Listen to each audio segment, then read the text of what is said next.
How are we doing today? Don't say late. Don't say late. I started on time. I started well on time. Don't say it was late. It wasn't late. It wasn't late. How do I sound? Time. I started. Ah, that's fine. How are we doing today? It's not. It wasn't late. I was bang on time. I was here, looking down, at the time to make sure I went live bang on 5 o'clock.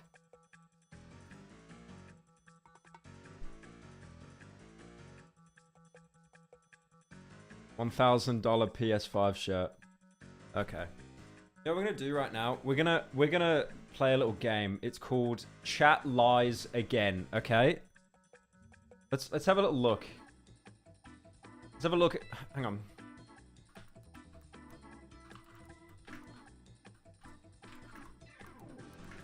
Let's see how much it costs.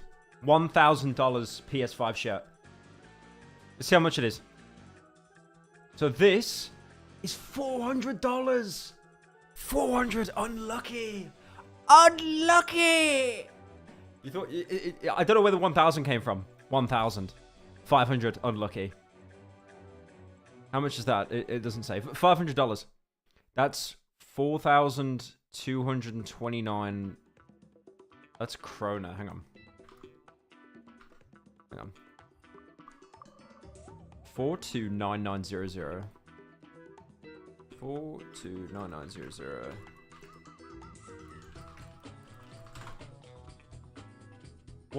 What's a brisket pund? What is that? I meant it to be pounds sterling. You're trolling. Pakistan rupee. I don't think I put that. Oh my god, how do I put sterling? Sterling doesn't exist apparently, guys. The pound sterling doesn't exist. Okay.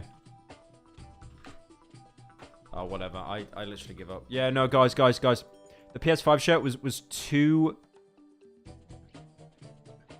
billion. What? Yeah, that's how much it was. That's how much it was.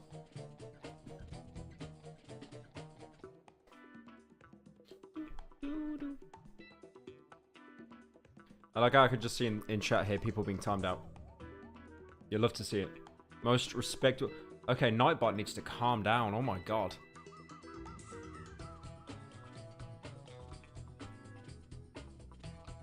We've got Nightbot set up now because I was told that it might be good to help with spam.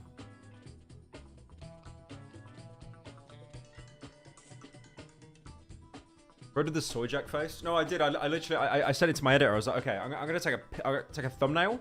I'm gonna do this.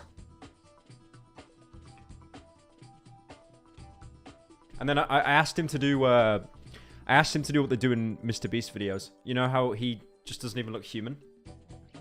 Hang on.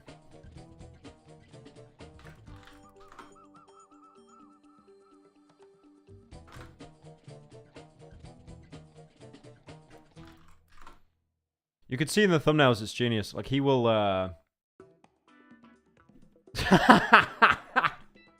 I mean, look at that. Come on, man. It's so genius. Look at his little pearly whites. Little baby. He's baby.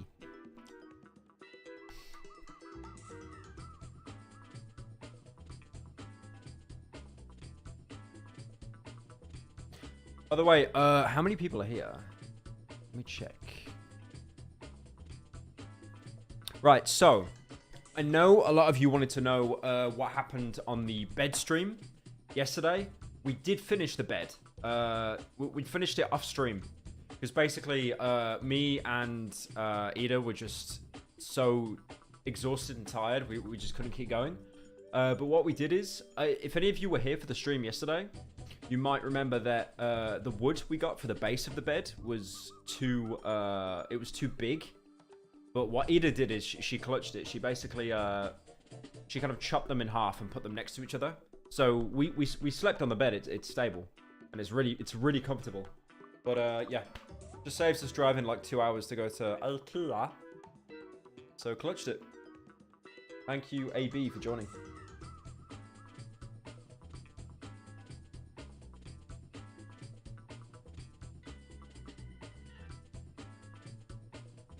Getting carried by GF. No, she did carry me. I'll admit that.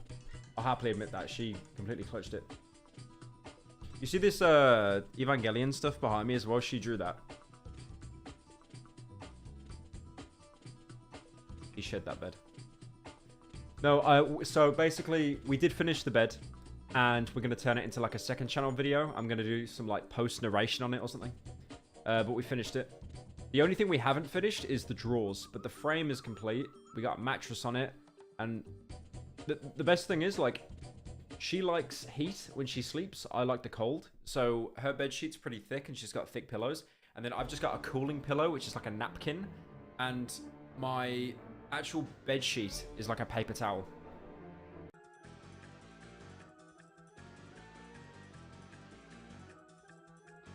Video about the bed on main channel? Nah, definitely not. It'll be second channel, but I kind of want to throw in a lot of narration into it.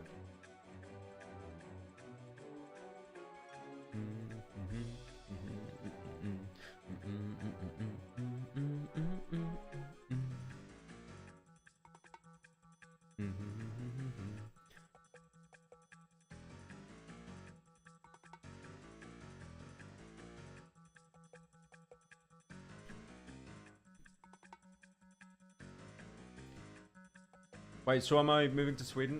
No plans to yet, but...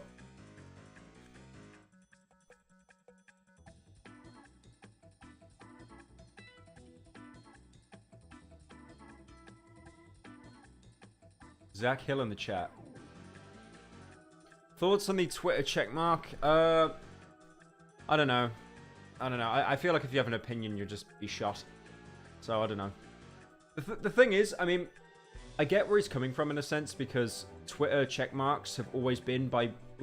90% of the people that have Twitter checkmarks do not deserve them. They're either journalists that have connections, or they're YouTubers with like a dying following that just get a verified checkmark because they know someone, they know a contact. But obviously, yeah, they're monetizing the Twitter platform. I probably wouldn't get the Twitter checkmark, Twitter blue, whatever you call it. I don't know. It's one of those things, right, where it's like, you're not really allowed to get it. It's like NFTs. You know, people that do NFTs are never really public about it because they know they'll just be killed.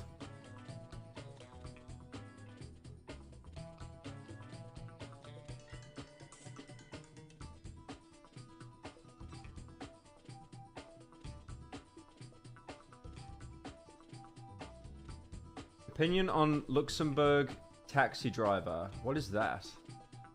What is Luxembourg? Is that like a porn?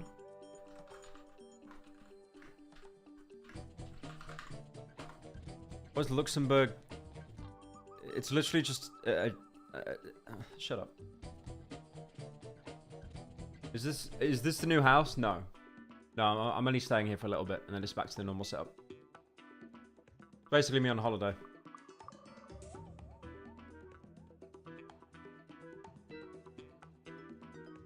Explain the Discord paywall. Okay, so basically the mods came to me and they said that they're like really fatigued having to deal with people on the server, and I think they kind of said to me as well, it's like so many people join the server but they never like contribute. Like you'll have people flood in but they never actually like, you know, they don't suggest anything, they don't post any fan art. I'm not saying you have to be an artist or like a, you know, an active member to join, obviously. But the mods basically said like, they find it really hard to manage it. And then they said, oh yeah, we can, if you want, we can make it so people can still join the server, but then they become a member to actually participate. I wasn't really that keen on it because I was worried that would just kill the Discord server. But I'm letting them try it for a little bit. And if it works, then it was a good experiment. And then if not, then we'll just go back to the way it was.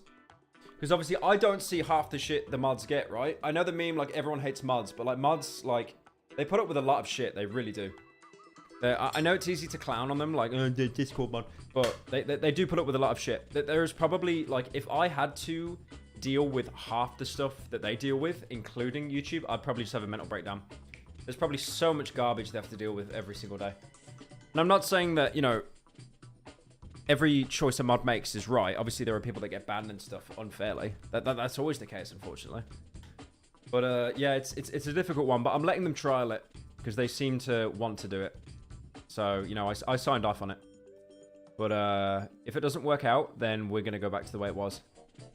I think what we might do, honestly, is one thing one of the mods suggested to me, I think, is lowering the cost to be a member by a lot.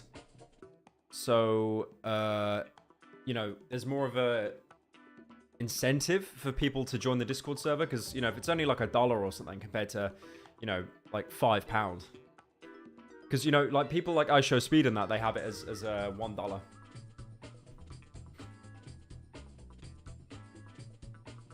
Well, they have it as tiers. I think that's what I need to do over the week while I'm here.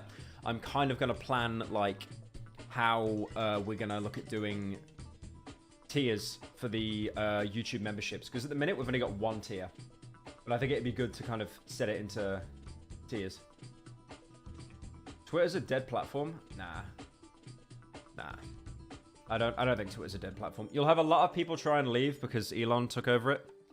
But it's like, where are you gonna go, bro? On the Tumblr, when everyone left Tumblr because like they banned porn, they all went to Twitter. If Twitter gets banned, there's no replacement. You need, the only way a site can die is if there's a better competitor that slurps up all the competition. It doesn't make any sense otherwise. You need a bigger company. It's like, do you remember when YouTube first brought in that yellow dollar sign and everyone was shitting themselves? How was the interview with the Cruelty Squad dev? Haven't done that yet. I'm still in Sweden. I've got to go back to the UK for a bit, and then I'm going to head to where they live. Yeah, but anyway, do you remember the yellow dollar sign they had when that was first introduced? Because PewDiePie, like N-word bridge, right? That's when YouTube brought that in because advertisers said, like, you need to do something. We're going to pull out. So then they introduced the limited ads that, like, the initial run of limited ads, unless you were like Mr. Breast or like, you know, just good boy, you know, good boy YouTuber with contacts, like, you'd get like fucked. But I remember the yellow ads were horrendous. That there were people that were that scared that they would censor the word gun when they spoke. Like they'd be talking about a legendary gun in Fallout 4 and they'd censor the word gun, and it's just like, Jesus Christ, man. And then when Corona came around, right? They limited any ads talking about Corona. And then they kind of backtracked and they realized, oh, wait a minute. The entire world is going to get Corona. It's almost like it's going to become day-to-day part of our life. Okay, I'll tell you what. You say COVID or Corona, we won't actually demonetize you now. It's just it's so stupid.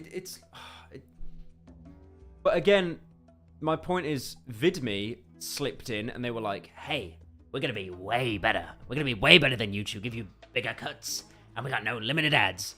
And it worked for like a month and then they died. It's like Twitch. Twitch will probably die within the next like half a decade. And then YouTube is just going to slurp everyone up. If you can hear that barking, by the way, it's my girlfriend's dog. Trog. Some of you may have seen him on last stream. He barks like whenever someone walks near the house. But yeah, I mean, obviously I'm going to say Twitch is going to die because I'm biased, right? They kicked me off the platform. But yeah, I think because YouTube is slurping up so many Twitch creators, and that's how you do it. That's how you gain, you know, because imagine if because they've got like all the, like they've got Saikuno, they've got all the Wholesome Chungus 300 Kiana streamers. Like, if they got XQC, it would actually be over. Like if YouTube offered XQC some fat, like, $500 million contract, it would be over. They could do it as well, but I don't think... I think they don't want to... Ludwig talked about you getting kicked off. Yeah, no, I saw the video. He basically just said, like, he's convinced that someone at Twitch hates me. Which I didn't want to believe, but yeah, no, I pretty much got all but confirmation on that. Someone on Twitch thinks I'm like a danger to children, like EDP or something. And they kick me off. Unlucky. I saw EDP on TikTok, by the way, today. I saw EDP, and he's came back as Cheese or something, his name, on TikTok. And, like, I might make a video on it because it's so weird how he's came back. Because all of his comments are just giving him support. And there's a I'm not memeing when I say this, by the way. It came on my For You page, and it's a video of him just no audio, like with his phone to his face, and he's eating a cupcake in the front of his car. And then the entire chat is like, I knew you were only there for the cupcake. EDPW. It's so weird. Like, I thought they were doing it like, you know, semi-sarcastically. But no, they were legit all God defending him. And this wasn't even like the bottom of the barrel comment section. This was like, you know how TikTok usually sorts from the most liked comments downwards? I think I originally thought it was someone reposting his videos. But when I saw him eat the cupcake, I was like, okay, no, this is actually him. And that TikTok had like 3.2 million views or something. Madness. So weird. Most sane TikTok users. Yeah, TikTok users will spend 5 seconds creating a TikTok and then 50 hours constructing in the comment section the most horrible way to roast someone. Most criticals in the new Meat Canyon video. Yeah, Meat Canyon asked me to be in a video with him. It might have been that one, but I didn't get back to him. I really should have. I keep doing that. I keep being asked by YouTubers to do stuff with them, and I never get back to them because I'm a fucking moron. Like Seth Tassine asked me to be in his Tribal Hunter video, and then oh shit, I didn't do the pin comment. And now Meat Canyon's asked me as well. So yeah, it's my fault. I'm just missing out on literally just free collabs. Idiot. I do want to say, by the way, while I've been away, I have been planning on a way to obviously. Don't get your hopes up, not anytime soon, but I do want to look at bringing back ASAP. I really do. And I know I've said this before. I'm just kind of like experimenting ways to actually do it, you know? It is going to be difficult to do because I think my biggest concern at the minute is how quick information moves. Like, the thing is, at the minute you've got Ludwig with his Mogul Mail and you've got Critical, right? And if I cover something a week later than those two, no one's going to give a fuck, even if it's like a compilation. So I'm going to be late. I will be late. But then to counter that, I need to find an impressive way to present it. You know?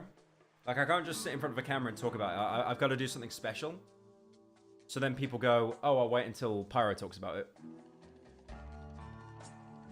It's... yeah, there's a lot of planning there. But I do want to do it. What's Sunny video we reacting? We're not actually doing Sunny today, surprisingly. We are doing a bit of React Andy, though, because I need to get some videos out on the second channel. Any updates in the description video? I had to take a break on it. Cruelty Squad is like my main focus right now. Complete main focus. Thank you, Cat Piss, for joining. Why would you call yourself Cat Piss? Thanks for being awesome. Appreciate it, Cat Piss. Cat Piss. If I say that one more time, I'm probably going to get demonetized. I'll probably start in a minute with the React Andy.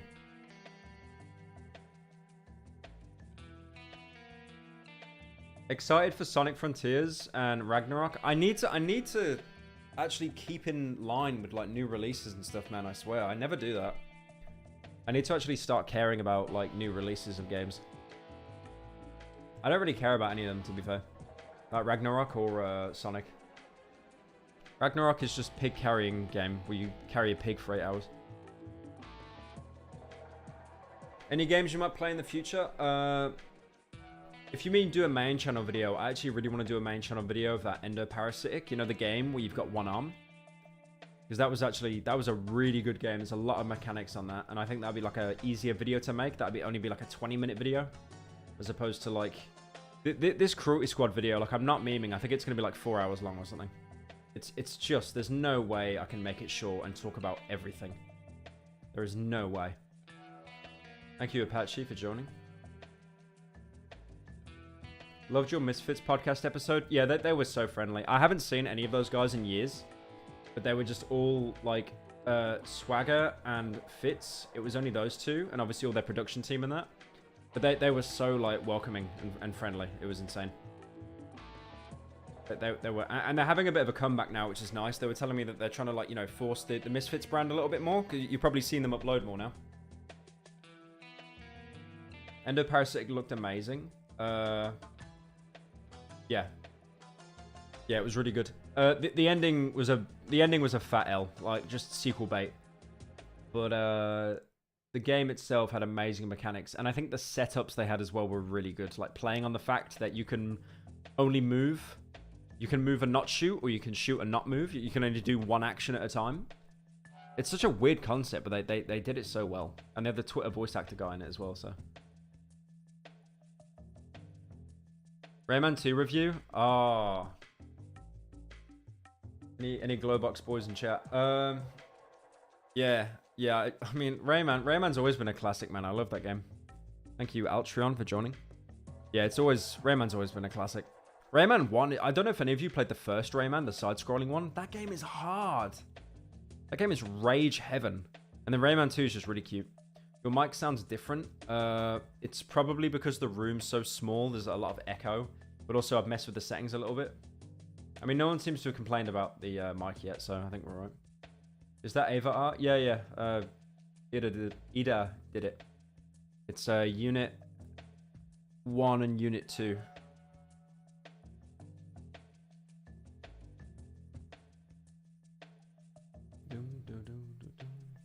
London apartment? No. London apartment would be like... I can't move, guys. I can't move any. The toilet's here, the bed's here, the kitchen's here.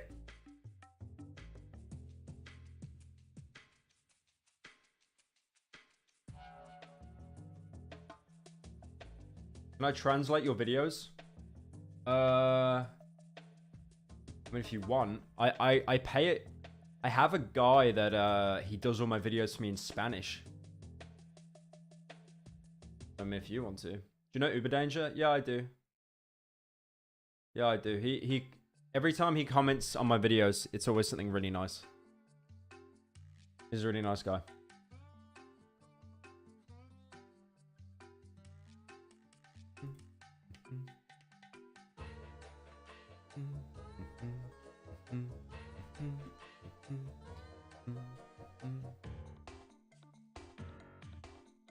I want to do it in Chinese. What, like the subtitles? Mirror's Edge video on main channel. Yeah. Like I said, I think once Cruelty Squad's out the way, I've got room to breathe with experimenting and stuff like that. My plan is, and I know this sounds like unironically insane, I rescued EDP from the Gulag mission. Well, okay, I'm not memeing here, right? You guys see it as well. The black guy, Hutch is his name in Modern Warfare 2. He looks like EDP. Please tell me you guys see it as well. Like, literally same facial hair, same build. Okay, EDP is not as muscular. And even has the little he even has the little shades that EDP has as well. The little the runner shades.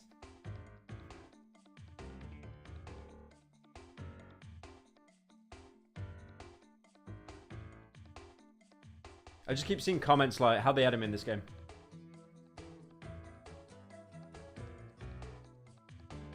EDP is very muscular. True.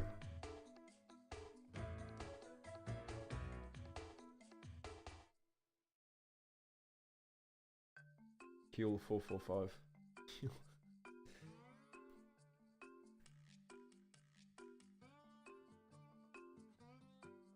He's fit though, not gonna lie. I wouldn't say that. I used to live in your walls, and I saw you do crack. Unlucky. You didn't have any. Unlucky.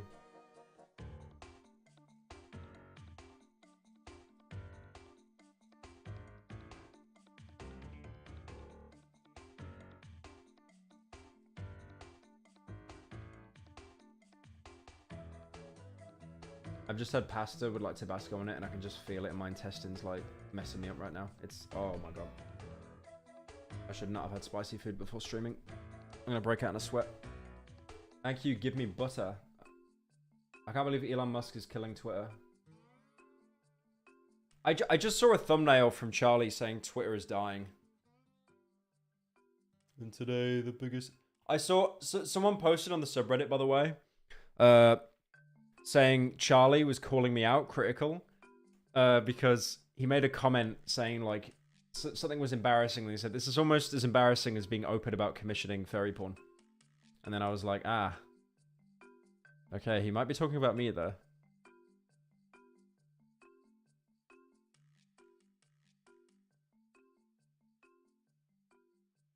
I'm debating on running to take a quick shit or not before I start watching this video.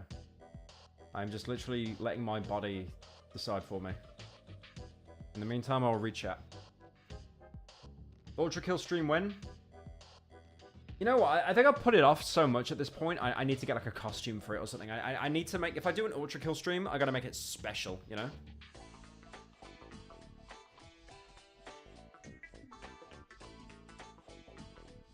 Please leave. I want to see chair stream.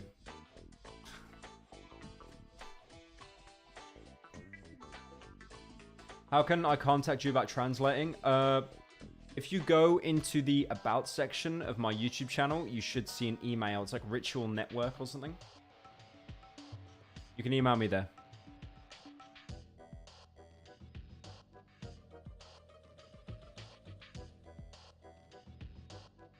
Made stream 2.0. Pyro Poo Cam. How much I gotta donate? This sent no EDP. EDP shit pics. I don't even want to throw an amount out.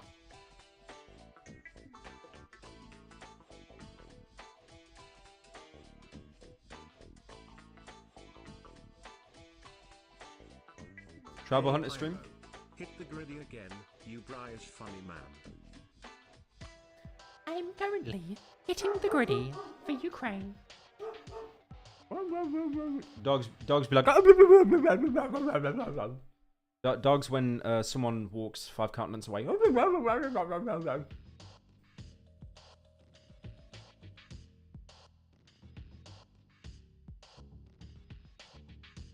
Okay. I think I might survive. My intestines are on fire, but that will simply motivate me. This is like a saw trap. It's like a... I need to react to the video as quick as possible or I shit myself. It's like the worst Saw sequel. This is like Saw 12 or something. Alright, let's get started. So, what I wanted to watch today is... Someone suggested this to me. $4 million taken, 5 years developed. Where is the game? So apparently this is one of those like Kickstarters where, you know, companies given literal millions and then they've just got nothing to show for it. Like it's just embarrassing. So, yeah, let's have a look. A true sandbox survival horror. Fight to survive against a zombie-packed post-apocalyptic world that gives you, the player, freedom to choose how to do so. Settle down inside a house, fortifying the entrances with advanced, expansive crafting and fortification systems, grow crops in a fully fleshed out farming system. Can I be honest? Is no one bored of this by now? Is no one bored of this trend of like open world, early access, survival DayZ games?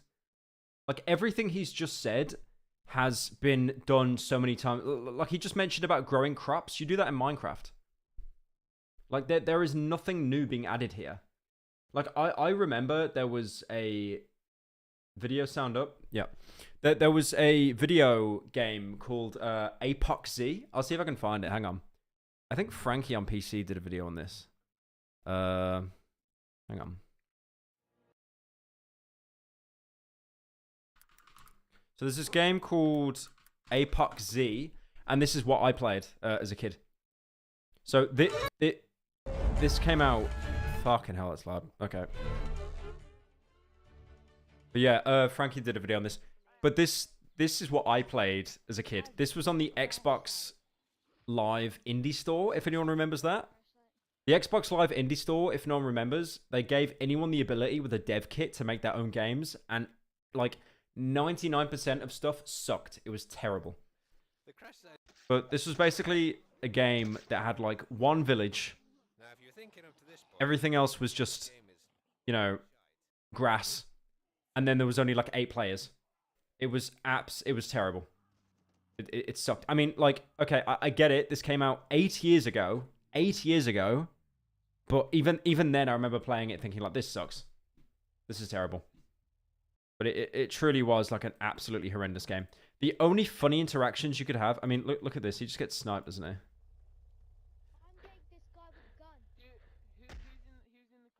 I mean, you can literally hear, like, this was the main player base, by the way, just little children. Hang on. Like, I was probably one of these kids, honestly. You driving your car, dude? yank this guy with a gun. Who's in the car? Shoot him! No! Kill him, go on, get him! Shank him! Said the British man. But yeah, no, that game, it was horrendous. It was terrible. It was somehow even worse than the DayZ remake. And even build electrical devices to keep the lights on and the power tools working. Outside the potential safety of your house is a dangerous place where zombies might be the least of your worries. The massive, beautiful... Why you say W game? Why would you say W game? It's the worst game I've never seen. Wait, you know what? Are they still... Hang on. I wonder if they're still making it. Do you know if it's one of those... It's on Steam? What? They're What? They're remaking it? No.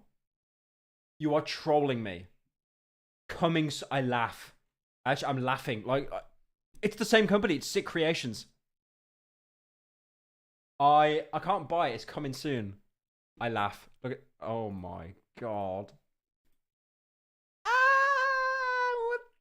What the hell? Oh my, look at this. Jesus, this is straight from like 2009. Oh, look at that grass. Very nice. Oh my god. And all this, obviously in the house of Babushka there. Press E to open. What? Imagine having like a promotional screenshot of your upcoming game saying press E to open door. I can't believe they're back. I have to get that game. There's one game I want to do a video on, which is a guilty pleasure, and it's Castle Miner Z. But I really would do a video on this. If no one knows what Castle Miner Z is, it was basically a Minecraft clone on the Xbox Live Arcades. No, the indie store. And it was just with zombies. And there were dragons in it as well. It is so bad. It is so bad. But I do want to do a video on this because I played this so much as a kid and I greased it and it is a bit of a guilty pleasure. Yeah, like Satan was in it as well. It's one of those games where every asset looks like it was lifted from something else. Because this just looks like it's from like Diablo or something. Also, as well, you could upload your avatars. You know, do you remember when the Xbox 360 had avatars? But in the PC version, it's just like boring military men. It's just like... I don't know why. This image go kind of hard, though. Like, he's overlooking all this, like, barren landscape, and he's got, like, a Mach 10 silencer. This image do go hard. I don't know. It do go hard, chat. And then he's just about to die there, all right? That image did go hard, though. Feel free to screenshot. Full terrain of Alberta, Canada, comes with a full weather system, day-night cycle, and, of course, other survivors that want what you have. Explore, fight, build, survive. This was the pitch for DeadMatter on their Kickstarter campaign back on July 17th, 2017. Even for 2017, though, that's like so dated. Everything that's been like day and night cycle. Far Cry 3 had that, and that came out in like 2012. A dream game in a genre that has seen some of the most demand from gamers around the world since the... I got a WhatsApp call. Why am I getting a WhatsApp call? A WhatsApp call on stream. Oh, I can't even mute the mic. Unlucky.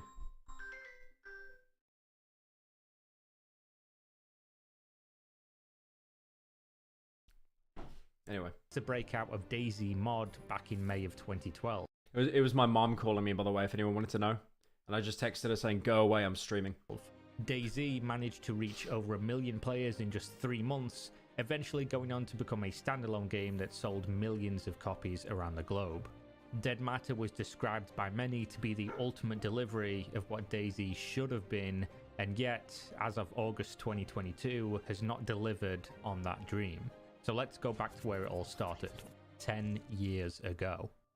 I like how shooting out lights in video games has now become like such a staple of if the game will be good or not. Like, unironically, I do 2 things when I get a new release first-person game, right? I look down and see if my character has feet, and I see if I can shoot out lights. Like, remember that stealth mission in Modern Warfare 2 where you were in Amsterdam, and it's like a stealth mission? I tried shooting out the lights there, you just couldn't. I was like, this sucks. So, Johnny, tell us what your mod is about. DeadMatter is a open-world zombie survival mod for Crysis 2. I had originally started working on it in November 2011, and now I'm kind of sitting right here. In March 2012, the user Johnny Guitar created a project So we made it as a Crisis 2 mod. So you'd literally need like 7 GeForce Titans to even run that thing on medium. on popular video game modding website moddb.com titled DeadMatter. He can be seen as early as March 7th, 2012, replying to comments from those who found the entry and had excitement for the prospect of playing this game. This project was originally proposed as a mod. Call my mum back. Okay, I might do. I'm gonna call her. I'm calling her.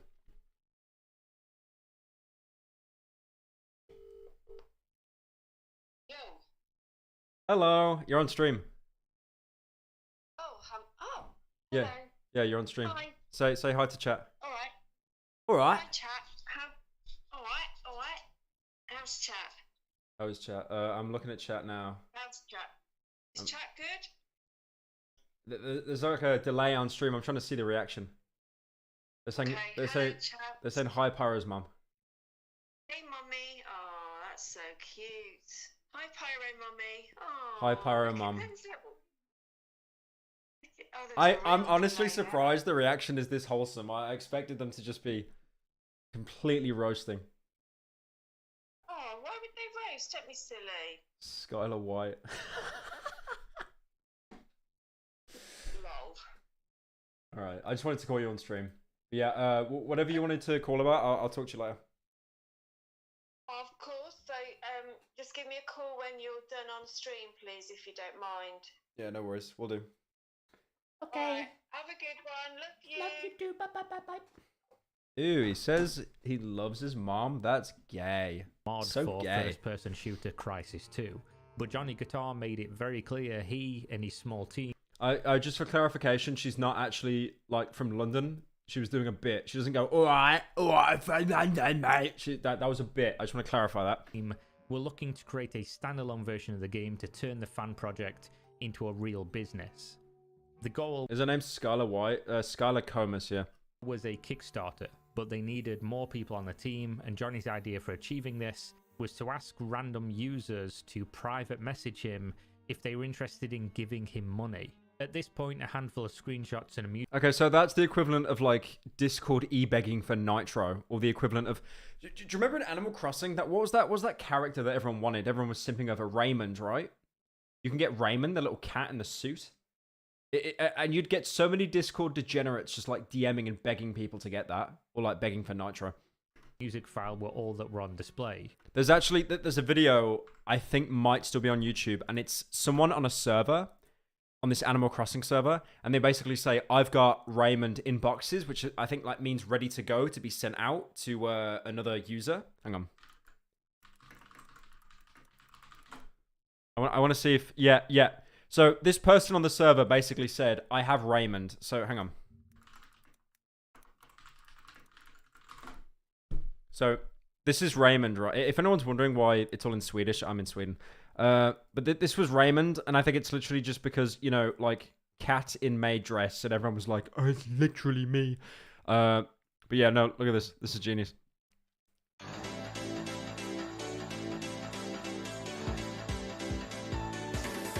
Okay, let's get a better video. Oh, this is it. This is it. So someone basically said, I have Raymond ready to give away. Oh yeah, giving away Raymond for 1 million bells. And look at the DMs. Look at the DMs. 1, 2, 3, 4, 5, 6, 7, 8, 9, 10. He sent 2 messages. He's begging. He's going hard. Look at this spam. It's over. It's the worst thing you can do is say you've got Raymond, because you just get so many degenerates just spamming you. Anyways. But there was a promise of a teaser trailer coming soon, with a playable download coming shortly after.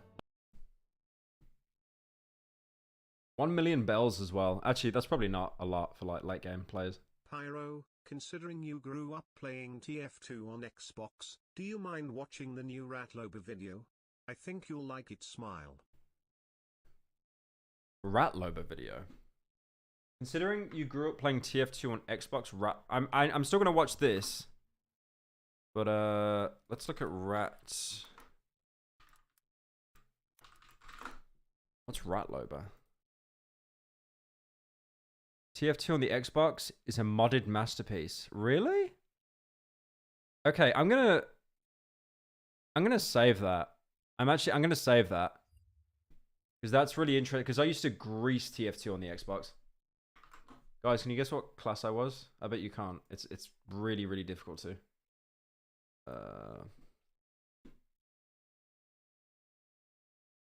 On July 16th, the teaser released, and if you look back, it's pretty comically bad.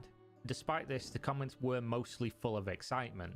The next update came 4 months later with developer vlog number 1, part 1 of 2, which released on November 27th, 2012, in which Johnny Guitar shows some technical aspects of the mod like bullet drop, zombies, as well as houses and barricading, and in the second part of the vlog, 11 minutes of in-game footage, running around, shooting zombies, looting things, driving vehicles, and commentary from its creator.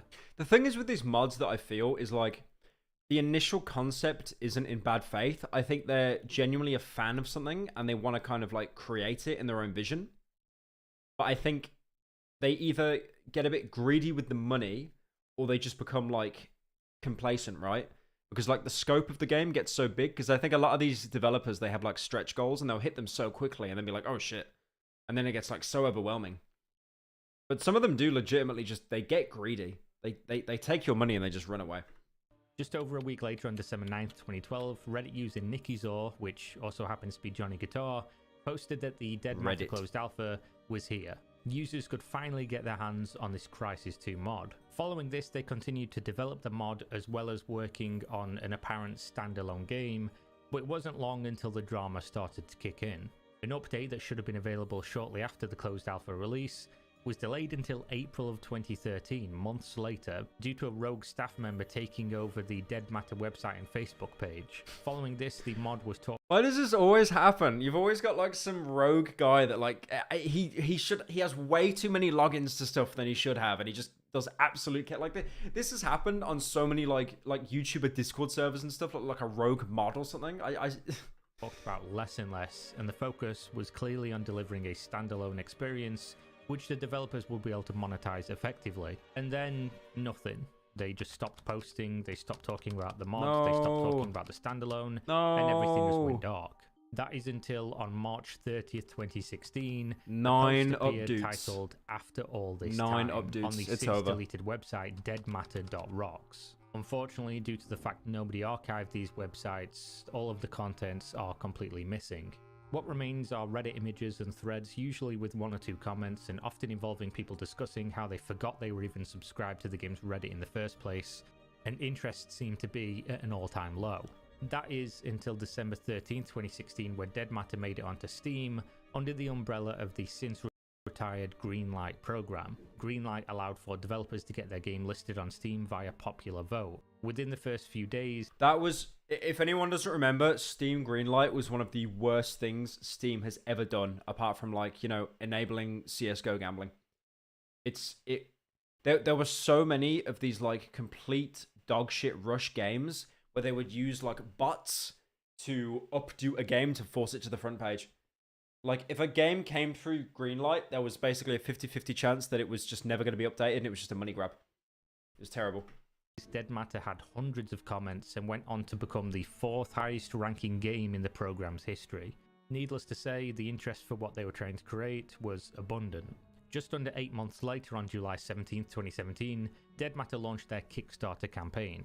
The goal, as you'll often find on Kickstarter projects, was a laughably small amount, 60,000 Canadian dollars, which is around 50,000 US. Absolutely nothing in terms of making a game, but DeadMatter had been in development for 5 years already. Allegedly. The developers, now known as Quantum Integrity, were no longer just a man making a mod.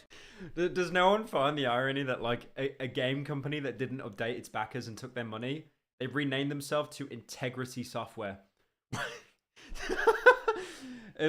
Sometimes I don't even need to say like a funny bit. It literally just it writes itself. It was an actual studio that had been incorporated. Within the Kickstarter, they do discuss this number and stipulate that within these $50,000, they've budgeted to be able to pull off a successful early access game launch, which is where they will then gather the rest of funds required to finish the whole project. Of course, anything more is welcome and will mean additional features for the early access launch, but how it's worded is that if the Kickstarter succeeds, the game will make it to early access no matter what. Alongside this, they speak a handful of times about their transparent development process, the importance of showing everything to their fans, as well as their vow to We vow to never delete comments. I wonder how quick that rule was broken. Usually when developers say that they want to hear criticism, the first bit of criticism they get, they'll just end up banning the person straight away. never delete comments or silence the voices of their followers, an important promise that, while naive, does come into play a little bit. It's such a dangerous thing when you say that, by the way. Like, we vow to never delete comments. Just, like, don't delete comments, but never say you won't. Because by doing that, you will literally have, like, Reddit vultures hovering you, waiting for you to do it, so they can just snipe you and be like, I lied! Look, he lied! It's like I swear, like, I have never deleted a YouTube comment in my life, unless it's one of those, like sex bots that's giving a dodgy link that will get someone a Trojan. Because, like, deleting a YouTube comment is the worst thing you can ever do. I remember when Leafy deleted iDubbbz's comment, because iDubbbz made a comment on Leafy's video about his chin, and Leafy deleted the comment, or at least hid the reply, or blacklisted the word. And people picked up on that. iDubbbz picked up on that. Like, it's so dangerous. You should never do it. Later. Over the next 30 days until August 17th of 2017, the campaign went on to raise $285,784 Canadian, which is around 220,000 US. To raise this amount, the QI team presented what is referred to as stretch goals, in which they promise additional content or features for each milestone of funding reached. These stretch goals had planes and trains, including all infrastructure required to use them, a brand new map modelled after Vancouver Island, along with new enemies, weapons, clothes, vehicles, and places to explore, new interactive AI settlements and factions, radio and radio stations, modular gear, new weapons, enhanced Twitch support, and player-made structures. All of these goals are massive undertakings. Again, that they're promising so much, but none of that is what isn't already existing, right? Like pre-made structures. Sorry, player-made structures, Rust, radio stations. You get that in a lot of like custom servers and stuff. Like everything they're offering here is like, I get you don't need to reinvent the wheel per se. Like, not every game has to be a huge milestone, but you need to like at least improve on that, right? Because at the minute, everything they're offering, I mean, we'll be overhauling our player settlement, constructive capabilities allowing you to assemble seamless, personalized shelters. Well, personalized shelters, so you're just going to get a guy living in a building shaped like a penis. Especially for a small indie team who'd already committed to building a sincerely ambitious game using what is a team lead's Suck it down! Suck it down! Up amongst their entire company, minus taxes, of course. Anyone familiar with this video series, video game development, or running a business will know. What are these options? Why have you got like... You've only got blue and green eye colors, but like 5 shades of each. What? No brown, black? Not even like the weird like pink or like, you know, like cyberpunk? It's so weird. Body details? It doesn't even say what these sliders do. It doesn't even say what these sliders do. Also, has anyone noticed when you have weight sliders in a video game, it changes basically nothing? I'm so sick of playing video games when they have a weight slider on a character and it makes them like a centimeter bigger or smaller. Running a business will know that this would be impossible. However, it didn't stop people. Wait, they had an unemployed? Okay, that's kind of based. They've got an unemployed perk. However, unemployed. You get 6 perk points. They made the Dark Souls deprived class unemployed in this game. That is based. Okay, I like that. It didn't stop people from believing in the dream, which I always say is much more important than the reality, especially when it comes to things people really want. 5,452 backers threw down their money in support, some of which were so convinced that they parted with thousands of dollars for packages that promised the best thing is as well, like, The deprived class in Dark Souls looks like every Dark Souls player. Just a guy sat on his computer in his underwear. Hang on, we got 2 donos.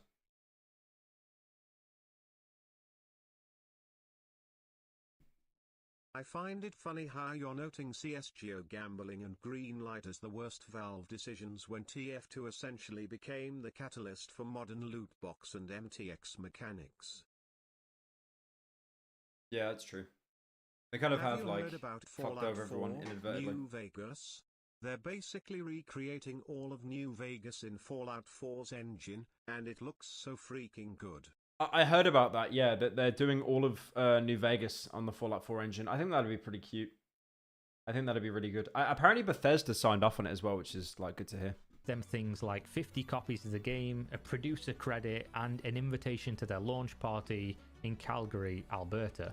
Following the Kickstarter's massive success, QI immediately began selling packages on their own website store, giving latecomers the opportunity to buy in and support development of the definitive zombie survival experience, as well as launching an Indiegogo campaign on the 6th of February 2018 with a goal of $46,000, which went on to raise roughly $1.5 million in the next 30 days. At this point in the story, they've raised all the money they said that they needed, and I could run you through each development blog, which showed an impressively made game and many features people have been yearning for in this genre ever since the initial craze of DayZ mod.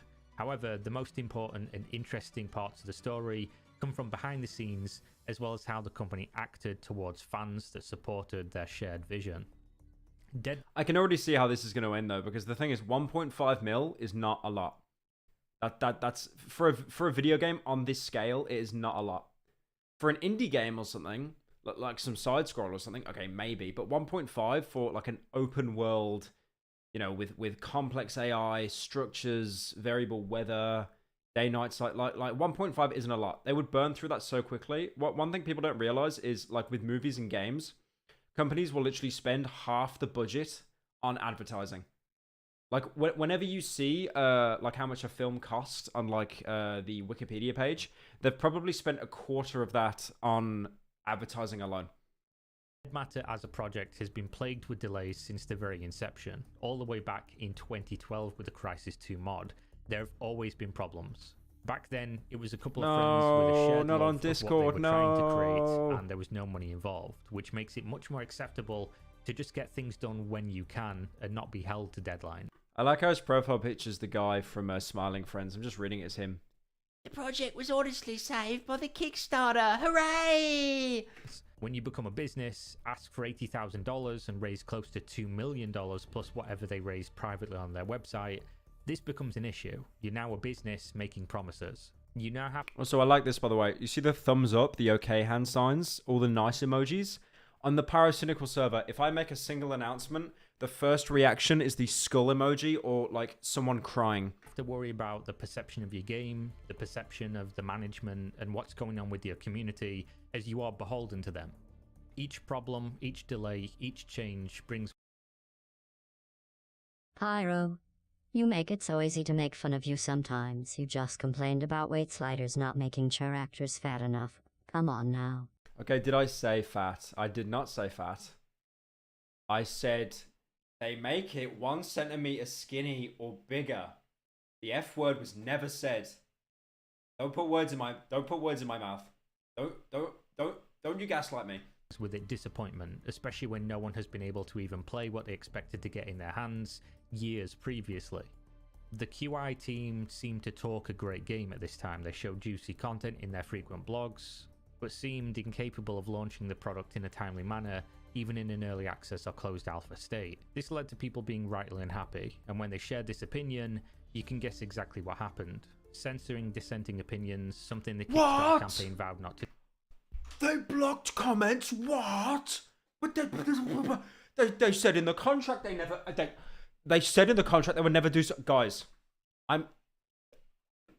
guys, this is ground... What? Turning the Discord into a fairly unpleasant place, which was heavily moderated, with even slight criticism or questioning of information being... It's like, the game's really good. I really love it. It needs some changes. 9 out of 10 gets banned. met with incredibly unprofessional behaviour and often bans. running a community like a dictatorship and then responding to Dictatorship. criticism by hiding behind a bot to send sarcastic and petty remarks while simultaneously denouncing those same practices from your community members and then demanding their respect. You were banned from DeadMatter. You are permanently being banned for flame baiting. What is flame baiting? What does that mean? Bro, it literally took me like 5 years to understand what fail RP means in Gmod. Like now they're saying flame baiting. Is a very bad look. You are now permanently banned from the DeadMatter servers for having opinion. Not only is it distasteful, but it's extremely unprofessional. It has been a continued problem in the DeadMatter community that you aren't... Give us the latest news. LMFAO. So DeadMatter, am I right? Yeah, it's pretty dead, not gonna lie. And then he was banned. Okay, that was good. He shed that skin. Aren't allowed to question things or even engage in civil discourse if it does not fit the agenda of these mods and community reps and even partners. The delays were not the only thing that were an issue. There was a lot of mixed messaging regarding the expectations of the constantly impending closed alpha. How would it happen? What would be the details? Many people familiar with alphas were bringing up the topic of... Not the Discord screenshots. No, it's lit.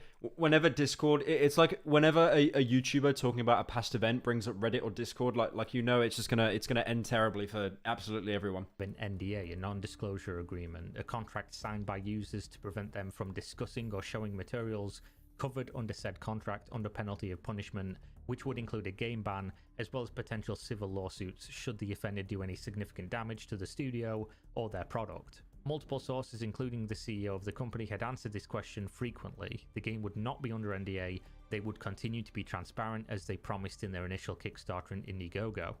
This changed... This is what I don't understand about game devs and people. It's like, they'll make a Discord for their community, and instead of like, you know, working on the game, which is like the entire reason they have the community, they will just lurk their Discord server all day, hoping to find positive comments, and then they find a negative one, they get their day ruined, and then they just ban them.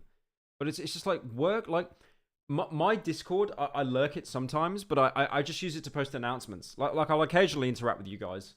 But, you know, like I don't sit there like, you know, just looking for someone saying something bad about me. Like it's so depressing. It's Twitter logic. As of roughly May 26th, 2019, when the question came up again, and this time confirmed that an NDA would in fact exist for all closed alpha testers. And a couple of months ago, we have been told that no, there wouldn't be any type of NDA, but now it seems like they have switched their mind. Now they are going to be implementing this in the closed alpha. No, Discord light mode. No. Why they have done this, but what I can see is that it is going to be used to prevent any type of negativity to go out in the public. We do know that this is indeed a closed alpha, meaning it's going to be first launched to the backers, and we are going to be experiencing a lot of bugs and glitches. Of course, at this stage, most of the promises made in the initial Kickstarter... What if the game was fat though? I'd back $1 million and I'd get the 2 backer weapons. Yeah, definitely. And I'd go to the launch party as well. Kickstarter campaign were completely broken, banning users who had criticism for the team when they said they never would, locking the game state behind a legally binding contract, not delivering the product even in a diminished state by any of the estimated dates, and backers would soon be finding out that many of the promised features would no... Unturned is still a better zombie game. Unturned is one of those weird games that has like stood the test of time, and it still has a very active player base, and it isn't a Roblox game, because usually it's Roblox games that have this like bizarre lifespan. But yeah, no, I remember playing Unturned, and it still has... If anyone doesn't know what Unturned is, it's basically just Roblox zombies, but it's not Roblox.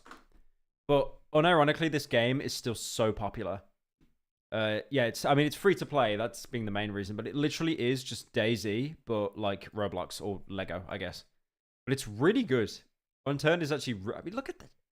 Jesus! 500,000 reviews. 91%. So that's so close to being overwhelmingly positive as well. I mean, obviously the fact that it's free to play is pretty much the main reason it has more than like 1% of its player base, but yeah. Nowhere near ready, flat out didn't work, or were scrapped altogether. A lot of the things that they were showing in the... Unturned was originally a Roblox game? Oh, that makes sense. I might do a video on Unturned, honestly, like a main channel video. I'm kind of just looking at these like weird niche games that aren't horror to do videos on. The blogs, simply wasn't I'm gonna write that down. I got a little Word document next to me. I'm gonna write that down.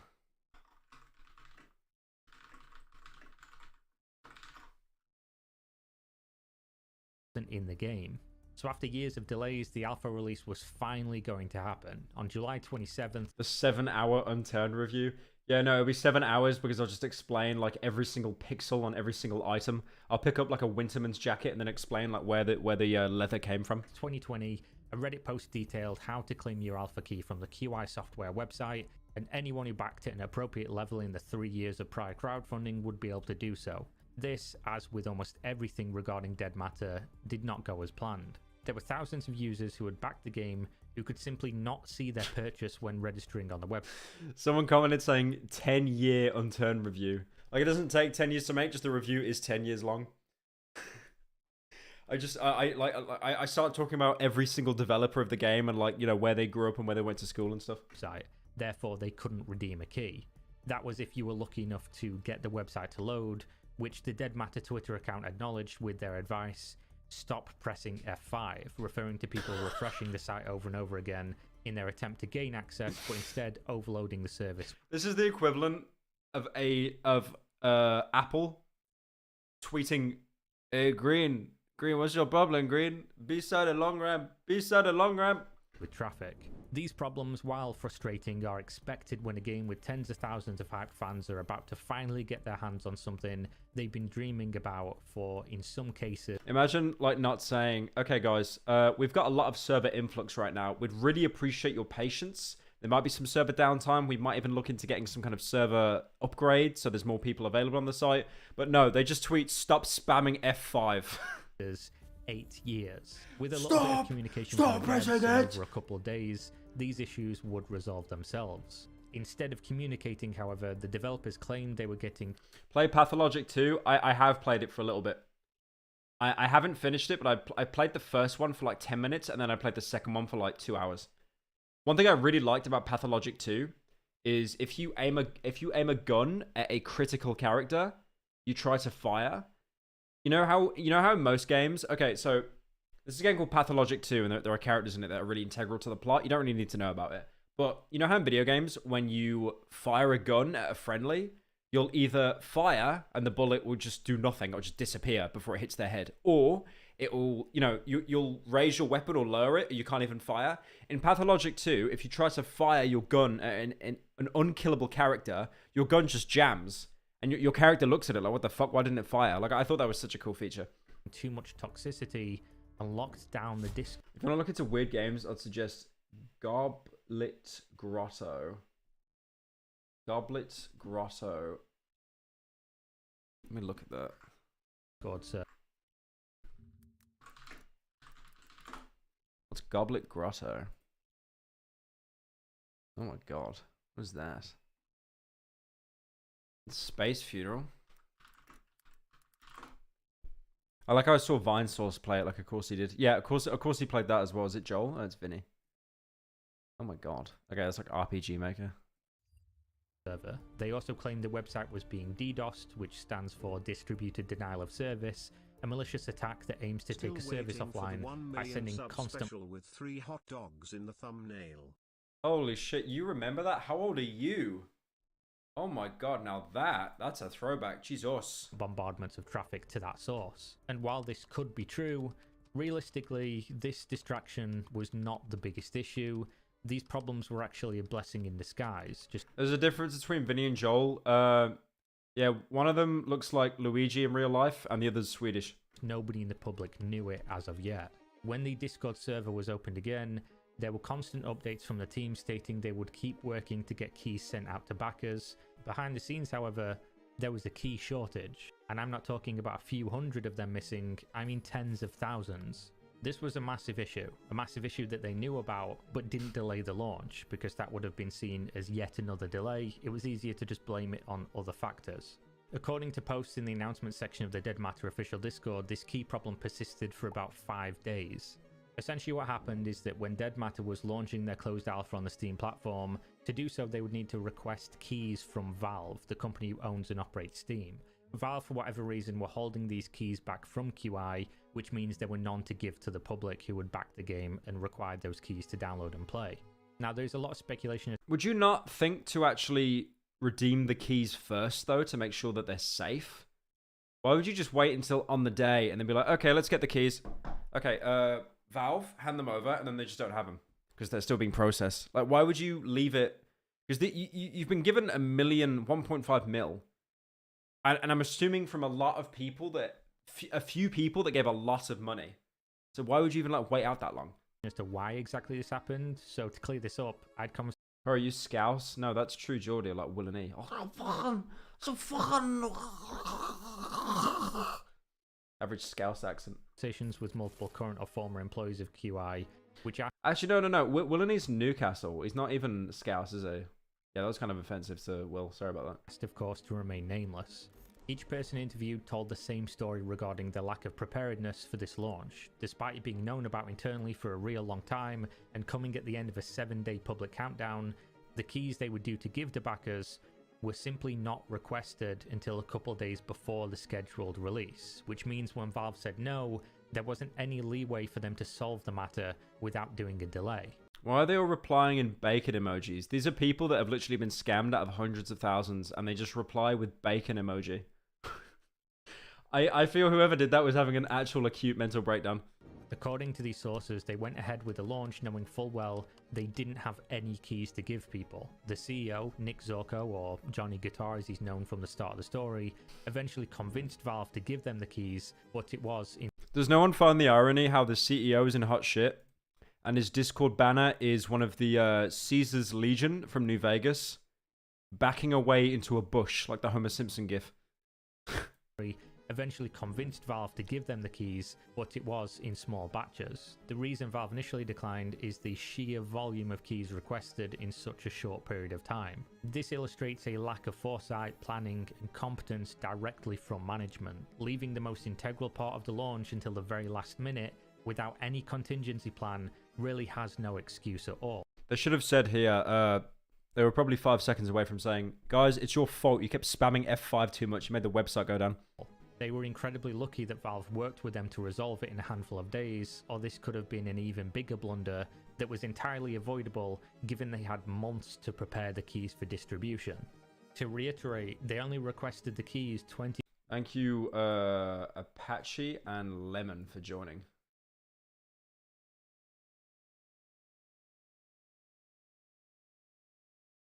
Soon Pyro's stream thumbnails will turn from ironic to unironic XD. Hi, I am the TikTok voice, and I am a stupid piece of shit who has really dumb opinions. Shut up, TikTok voice. Shut up. The only thing you're good at is like filming Breaking Bad scenes with the text to speech. Shut up. 24 to 48 hours prior to launch, were told no, and then decided to go through with the launch anyway. This situation brought about a massive issue for QI, the DeadMatter community, and the potential growth of the business. As part of the arrangement between Nick Zorko, the CEO, and Valve to get these tens of thousands of keys delivered for the closed alpha, Valve also stipulated that keys for the closed alpha could no longer be sold for DeadMatter on any platform. Someone in chat said, the TikTok voice is hot AF, not gonna lie. Get this man laid. Get this man laid. Get this man laid. No meme. I'm not even memeing. Straight face. Get this man laid. Thank you, Slezzer, for joining. Until it was ready to be sold on Steam. The reason for this should be quite clear. Steam takes 30% cut on all sales, and QI was selling tens of thousands of keys on their website, well expecting Valve to generate those keys, have the game deployed on Steam, and get nothing at all in return. These messages updating the community, as with many messages in the official DeadMatter announcement server, comes from a user with a white name. Anyone familiar with Discord will know this means the user in question is no longer in the server. That's so mean. I'm going to game end you now. Walter White is outside your door ready to turn you into a dude smoothie. No, he's not, because after season 5, he died. Server, meaning they Spoiler no alert, longer by the way, work spoiler with alert. QI in any capacity, oftentimes actually being banned from the server due to, quote, misinformation. So after the issues with the keys had been resolved and people got into the game, it was clear that development had not been going to plan thus far. Despite the non-disclosure agreement, people were keen to share their opinions online, even if it risked them a ban. It was rare to see a particularly good word spoken about the state of the closed alpha experience. I love this so much. I love when memes are weaponized against a company. It's like the complete opposite use for them, but like it's so good. It's so good. Word included a hope. No, the devs have to put out a full game. It's been years. No, you paid to test a game, not play it. For the future of the game. Maybe it will get there one day. What they had so far was many... Did you see the way that zombie turned around? Did you see that? I like how the animations were so good, but as soon as he turned around, he literally just did like... He actually did like real life no scope. Look. It will get there one day. What they had... Just a little spin. It will get there one day. What they had so far oh, hello there. was many, many years away from even mirroring what the DayZ mod had delivered from a single developer 8 years prior from the standpoint of a fun game to play. The only footage that can be found online of DeadMatter is sourced officially from QI themselves or special partnered content creators who were given permission to stream and post videos for specific periods of time during the test, and the comments under each of these videos mirror the sentiment of those who could not speak out publicly. The game was not worth the wait, and at this rate may never be. Now, to address non-disclosure agreements, I can't say that they're not useful in certain limited situations. What I can say is that in gaming, they're often used in a way that hurts you way more than helps you. The closed alpha had reportedly over 60,000 users, and there is no way you will ever contain all of those opinions or prevent people from leaking footage. Having the NDA, however, shows that you are trying to hide something. When you claim transparency and then your actions betray you, people will notice, and at that point, you might as well have taken the negative publicity for an alpha game having alpha game problems, as opposed... I disagree with that. I think NDAs are fine with companies and stuff because they actually don't want their shit leaked. Because an NDA is basically... It's a way of saying contractually and legally, if you leak our shit, we can fuck you up. And that's basically a deterrent to stop people from leaking. Obviously, you still have leaks on video games anyway because they don't know who the leaker is or it's a hacker or something. They do it anonymously. But I don't think NDAs are a bad thing. I think if you get into a closed early access game that's been backed by people, then yes, like you've got every reason to be wary of an NDA. That's an exception. But for the most part, it's people trying to protect their stuff. To an alpha game having alpha game problems, as well as claims of... Thank you, Tadek, for joining. Silencing people's opinions for a product that wouldn't even exist without their patronage. Moving beyond this, the game has been in development for 2 years since then, and not a whole lot has changed. There are also a lot of conspiracy theories in the DeadMatter community regarding where the money went and how it may have been misplaced. For example, some people are convinced that Nick Zorko, the CEO, bought himself a mansion, which I did my... Why does this always happen? Why is this every time people get Kickstarter money, they always buy like the most extravagant... And you know the worst thing is? These people, they get so much money so quickly and they don't know how to like keep getting that money. They don't reinvest it. They don't do anything with it. Like even if he took the money and ran, if you put it in crypto, he'd actually be able to like, you know, get the money up or even invest it in like housing or stocks, like traditional stocks like gold. But no, he just buys a house and he will not be able to afford the upkeep of that. He'll have to eventually sell it. These people just do not think more than a day ahead. It's so bizarre. They are truly like the NPCs of like of this fucking planet. My usual checks for, which include mortgage and land parcel ownership searches, speaking to... It's like I saw this video on TikTok today, and it was like these crypto bros, and they were at a club, and they had these like 10-gallon bottles of Grey Goose vodka. And Grey Goose vodka, it's not the most expensive vodka in the world, but it's very premium. It is an upmarket vodka. And they're just pouring it on the floor, not wearing it. And you know the type that's like wearing all the Off-White and stuff, like the X on the back? Well, obviously Off-White's fine. I like the brand. But you know when they're all wearing Off-White and they're all wearing like the same shirt, just a different color as well? It's crypto bros. And it's just like, you know, you're doing that in front of all these people as a flex. But then you're going to walk out the club and probably think, what do we do that for? That cost us like $5K. To current and former employees and other means, which turned up absolutely nothing. DeadMatter's problems have nothing to do with someone being malicious or misplacing the funds. Man thinks Grey Goose is premium. I said it's upmarket vodka. It's upmarket vodka. It's like, it's top shelf. You go to like any supermarket, or you go to like any corner shop, it will be on the top shelf.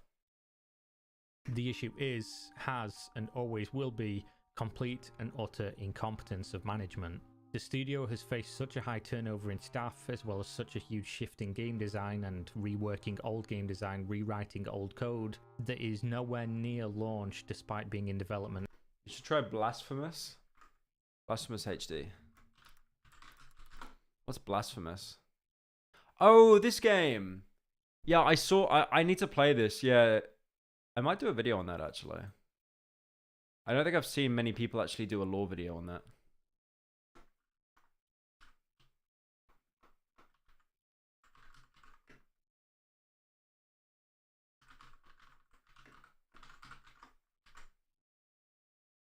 Yeah, I might do that. For over 5 years since the original Kickstarter. The public-facing message from QI seems to be that they are heading towards an early access release on Steam, which has been subjected to almost as many delays as the original closed alpha test was, and now is coming sometime in 2023. This brings with it the ability for them to start making money again, selling access to the game, and an end to the non-disclosure agreement, which lets people show the state of DeadMatter without risking a lawsuit or having some kind of special permission. QI took that's on better. Studio management in That is September better. 2021, who made sweeping changes to the way things were being handled, including closing all of development during January 2022. Imagine like they released the NDA, so you're able to play the game and record it and upload it onto YouTube. But whenever you play the game, there's just a fat watermark on the screen saying work in progress, and the watermark is like not even transparent, so it just takes up the whole screen. So you can't even see anything. Using that time to restructure workflows and organize the studio in a more modern manner. The letter penned by this new studio head. The dog barking like jump scared me. And we've got the TikTok voice again. My arch nemesis. Which Breaking Bad character would you have hot, passionate sex with? And no, you can't answer Huel.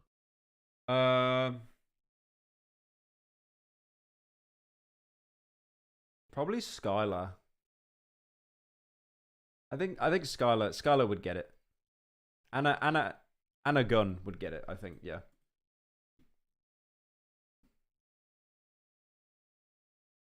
Well, actually, Pushes Up Glasses, your season finale is right around the corner. Oh my god! Oh my god! Owned by the TikTok boys. Well, actually, you just gave me $30, so thank you. It reads as if things have been run. Wait, how's it L having sex with Skylar White? How's it L? By cowboys for the previous 4 years, and he had to step in and add some order to the chaos. During this letter, Derek recognized the number one problem with development thus far had been a lack of clear direction, which is definitely not something you want to be hearing from somebody.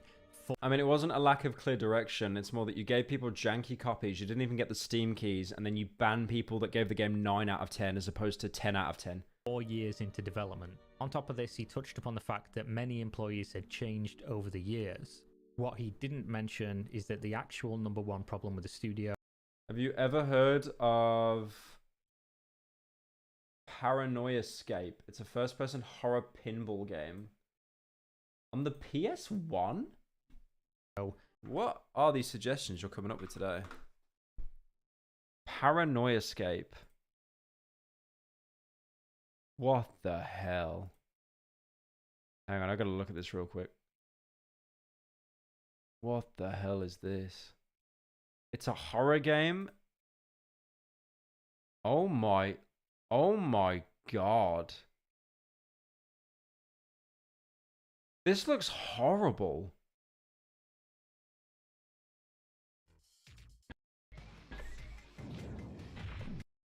Why would you make something like this? This looks like that, you know that LSD Dream emulator? That game? What is wrong with this game?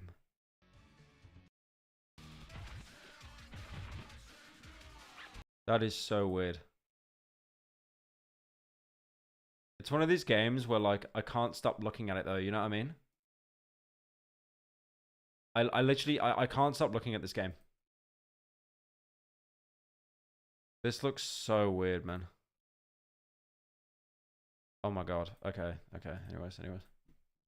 Was management. Management he was now part of, and he was about to be the cause of multiple other employees leaving the studio as well. According to these people I interviewed, the management of QI has always been troublesome. Nick spent too much time and money where it wasn't required, such as hiring office space for a mostly international and remote team, constant rewrites of code that didn't need to be rewritten, removing of code, art or features that were made by team members who left the project, which was a frequent occurrence, hiring of and promoting of people who were not fit for the position, and much more.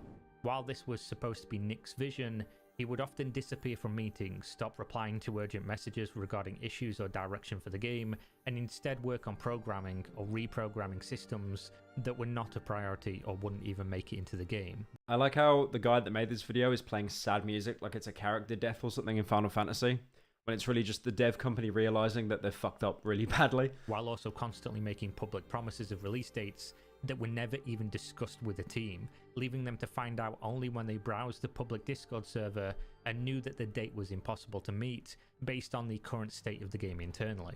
When they tried to bring this up with Nick, he was often dismissive, sometimes abusive and angry. Multiple employees told me it was commonplace for Nick to scream at people during meetings, especially if they were critical of something relating to the game or his actions. That is, of course, if he was in meetings at all.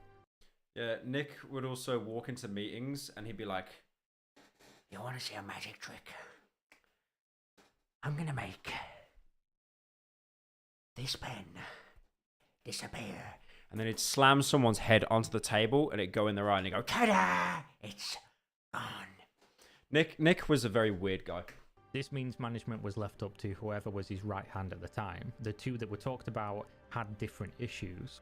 One of them was prior to the restructuring we just went over that happened in late 2021, and this manager was known as Metamoth. He was simply too inexperienced for the job, which was not just studio manager, but also that of the lead level designer. The level design that, of course, when he left, was part of a complete recreation yet again, because it was so bad. The situation as it was described to me was that experienced team members who knew what they were doing and worked on a lot of games were constantly being mismanaged by Nick and Metamoth, making them perform tasks in ways that didn't make sense, that the team knew would be a waste of resources, but knew better than to push back as they had seen people be mocked, laughed at, and fired for doing so previously. On top of this, due to Nick's propensity for making promises to the fans about release dates without consulting anybody within the team, the employees were under constant crunch, so much so that management would literally track their Steam profiles to criticize them if they'd been playing too many games in their spare time and not coming into work instead, commenting on their relationship status and how they needed to focus more on work, trying to manipulate them to stay for longer hours with remarks like, "You were like a brother or sister to me," if they were to be found leaving while others were still crunching, or receiving work texts at Imagine just to keep someone crunching at work, you literally pull the Luke, I am your father, Darth Vader card. It's so pathetic, man. The problem is with these companies, they need to have like actual goals that they know that they can hit. They become so infatuated with like these stretch goals and like pleasing people that they just end up tripping over themselves. And then they get greedy and they buy a mansion. 4 AM, calls late into the evening, and much more. On top of this, despite the terms being agreed upon during interviews before they were joining the team, it wasn't uncommon for people to be waiting weeks or months for their pay. And if all that wasn't bad enough, then I'll read you a quote from one of my interviews. After leaving QI, my co-workers and I found some interesting portions of the, at the time, recent blogs that related to us or others, essentially blaming the game's issues on past members. These blogs were all written by the studio manager at the time. I'd like to also mention that all the issues mentioned in these blogs were never brought up with me or the rest of the team, because like I said before, the studio manager never gave feedback or took steps to fix the issues, and Nick seemed to be completely unaware of them. When we did bring up the... Oh, I don't know.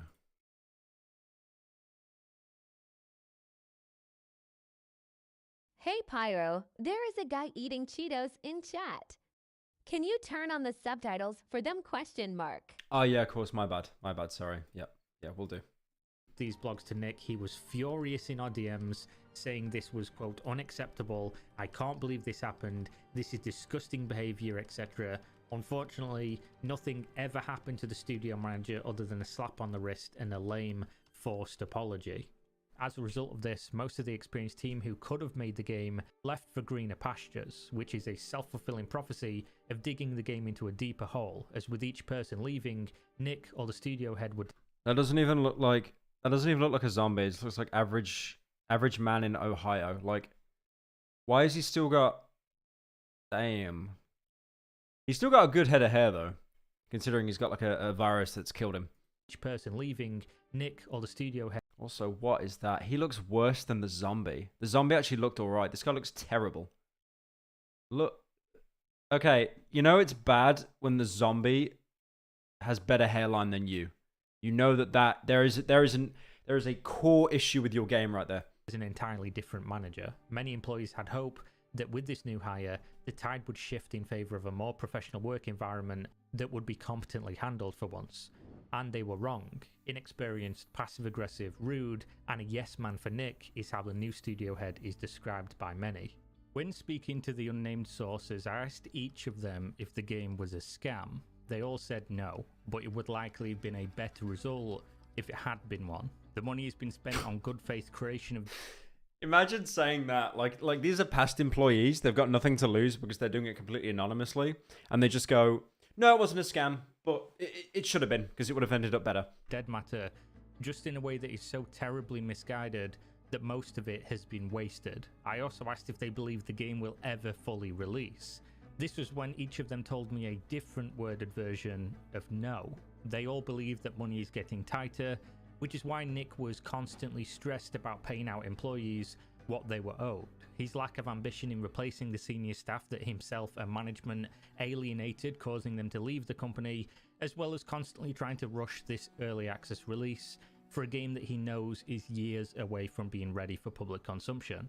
The recent push for the early access Steam launch likely comes out of necessity and not because the game is ready. If the game launches into early access...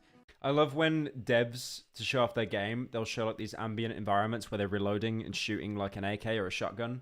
And it's just like, you could literally just overlay it with any first-person shooter in the past like 9 years, and you would have no idea what game it is.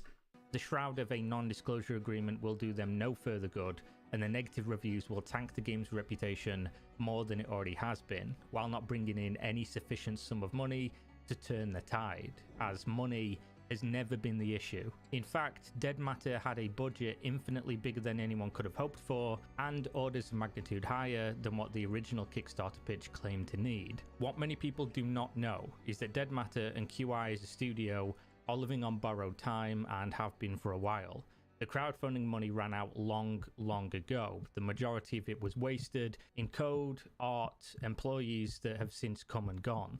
The question people should have been asking: how do you keep expanding your team while having no source of income?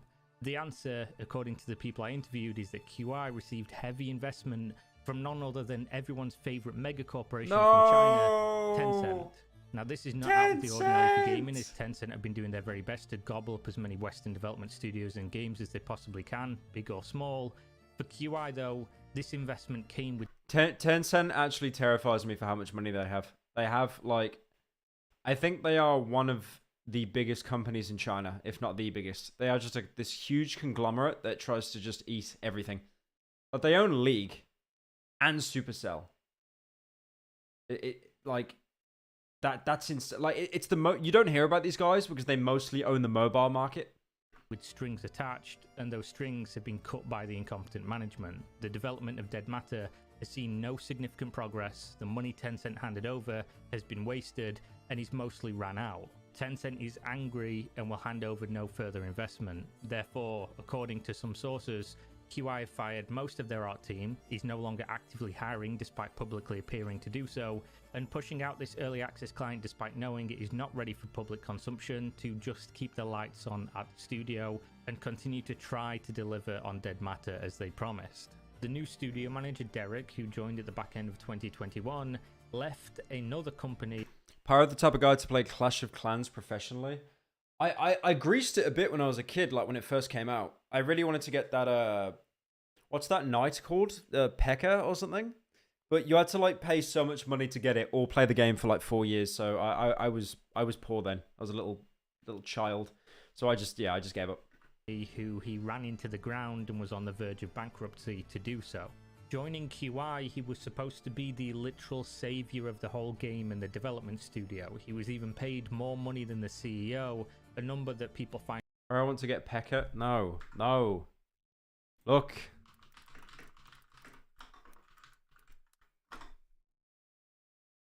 Pekka. It's like this knight you could get. It was really cool. But yeah, I could never get to it, so it was too expensive. Ridiculous, considering he is now leaving the company just over a year later in a worse state than how he found it. This leaves management entirely up to Nick. The guy whose only experience in game dev comes from making Gary's mod servers and seems not to have learned much about managing a studio while having done so in the last 4 years. So many people requested this video, as DeadMatter has an incredibly high number of disgruntled backers and ex-employees. However, unlike in many of the other Kickstarter to court series, they seem to suffer from incompetence and not from malevolence. The only court that DeadMatter is going to, at least for now, is the court of public opinion. There doesn't seem to be any misappropriation of funds from my investigation. They are offering refunds to people who back the game and are unhappy with current development, and they're still actively trying to work on an eventual release. Although in my opinion... Nothing goes hand in hand like Kickstarters and failed games. I mean, it's better than the PS5 because it has no games. And it's unlikely to materialize in any way that delivers on what people got excited about all those years ago. And if people were to ask for refunds in any sizable amount, it's very likely the studio would straight up fold, as they have no income source, no investment source, and development is draining what little remains in the coffers. Some of the ex-employees told me that they were waiting for thousands of dollars, some of them tens of thousands of dollars worth of back pay that in some circumstances is still unpaid. You will never get that. What exactly you will went never get wrong. that money back. At the time of crowdfunding, the CEO, Nicholas Sorko, was a 20-year-old with no commercial game development experience, no shipped games, and he was just a hobbyist modder.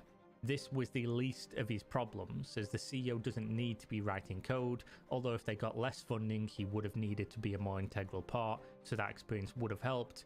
The issue is, he has even less experience in running a multi-million-dollar software studio with dozens of employees to manage, and picking the right people to put in the right management positions. The project started out with claims of transparency, and ended with a legally binding document to prevent transparency due to the knowledge the game was a mess and people shouldn't be talking about it. They started out with a promise to never ban or silence the fans who gave them money to pursue the dream, and ended with a community where users are scared to share their criticism for fear of reprisals. They started out with delivery estimates that have been missed by years, with many more years to go before the deliverables are met. Yeah, it just seems to be every Kickstarter ever. Like, it's just, very, their goals are way too ambitious, and then they just fall under themselves. Like, there's so many cases of this. It's not even funny. Okay, I'm gonna go on to the next one now. Ever played Spooky's Jump Scare Mansion? It was made by the same dev as Lost in Vivo. I haven't played it because I'm too scared to, but I do want to play it on stream and then do a second channel video on it. Also, this might be happening. I'm not sure, but I might be doing a stream in makeup next time I'm streaming. My girlfriend wanted to put me in makeup and stuff. We're not gonna do it as a sub goal. It's not gonna be a maid stream, but it's just gonna be like in makeup and stuff. Yeah, maybe. We'll see. We'll see how it goes. Let me go on the next video.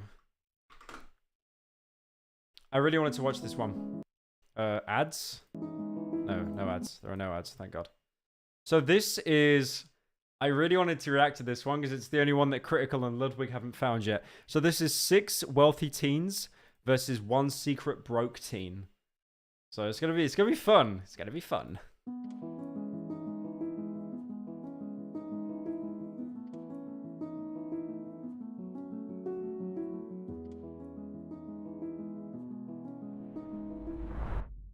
I am a wealthy teen. I'm a wealthy teen. I am a wealthy teen. I am a wealthy teen. I'm a wealthy teen. I am a wealthy teen. I am a wealthy teen. One of them is wealthy. The other 6 are not.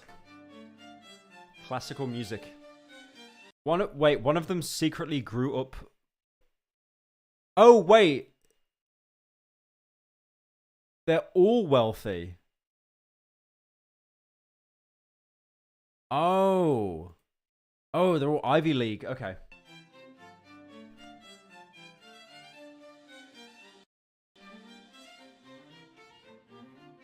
The thing is, I'm not ever going to be able to work this off accent because the American accent is just so different. If they were British, mate, Britain, I'd be able to tell. But like, I can't. Like with an American accent, it's going to be so much harder to kind of comprehend. What does everyone's parents do? My dad. You know, the best thing is, if they get a cash prize, it's going to be useless to 6 out of 7 of them because they're just minted anyway. Is a senior manager for. Oh wait, I need to small screen this because they'll copyright claim me, as they always fucking do that. It's so annoying. A cool like computer tech company. My mom works for NBC and my dad works for DirecTV. I actually don't have a dad. My mom, when she was 35, she decided that she didn't need a man. No, she paused. Guilty. Guilty. She paused for 0.2. She paused. She's guilty. It's not her. She's the poor girl. And you know, she went through sperm donation. She opened up a business for cancer patients for like areola replacement and permanent cosmetics. She said her mom was single, and a lot of single parents oftentimes struggle a little bit more. That's not the case for every single parent. Is the American making a joke about divorce rates, by the way? The American is making the joke about divorce rates. But my mom's a psychiatric technician and my dad is a farrier. So like he does horseshoes on horses. My mom owns a beauty salon, so she does something like similar to what your mom does. And then my dad, I don't know how to explain his job, but he's like the manager of a school district. So I really want to know what Jubilee equated to be like a rich teen, like a wealthy teen. What does that mean? Have they just got more than like, you know, like $50 a month to spend on Fortnite V-Bucks? They mentioned that their mom owned a hair salon. There's a possibility of that having unsteady income. What kind? Okay, as soon as she said unsteady income, she's rich. She's rich. That disgustingly like that backhanded word. That backhanded soft word. Yeah, she's okay, so she's scrubbed off. She's wealthy, 100%. Cars do you guys' parents drive? I have a Lexus, a BMW, and a Volvo. My mom drives a Tesla. Your parents have them. You don't have them. And my dad has like kind of like a Jeep, but like not really a Jeep. I don't really know what it's called. My mom was driving a... So my dad has Tesla and my mom has I don't know car. Okay. A 2003 Dodge Ram with like 200,000 miles on it, but she just got a Mercedes yesterday. Go mom. Yay! Cars aren't like rich people. Yay! Yay! It's so like the thing is I'm rich. I can happily say it, but like Jesus Christ, man, you don't need to like make it your entire personality. super important to us, but my dad is really into motorcycles. Like I get the entire point is they're meant to be wealthy, but like that was like what they should have added there. You know the applause. They should have added rich people applause here. Claps in wealth. Claps in wealth. Go mom. I live in a beach town. Cars aren't like super important to us, but my dad is really into motorcycles, so he drives a motorcycle. I own 3 BMWs, so my car, both my parents' cars are BMW. We're all like BMW lovers, so.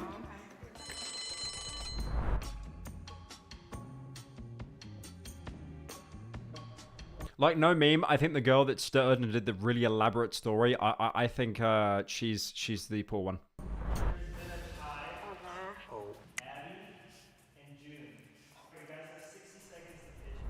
I grew up, I moved a lot of places because my dad's really career driven. I grew up in Connecticut. I live really close to the beach and that's like my passion. I grew up going on. My passion is sand.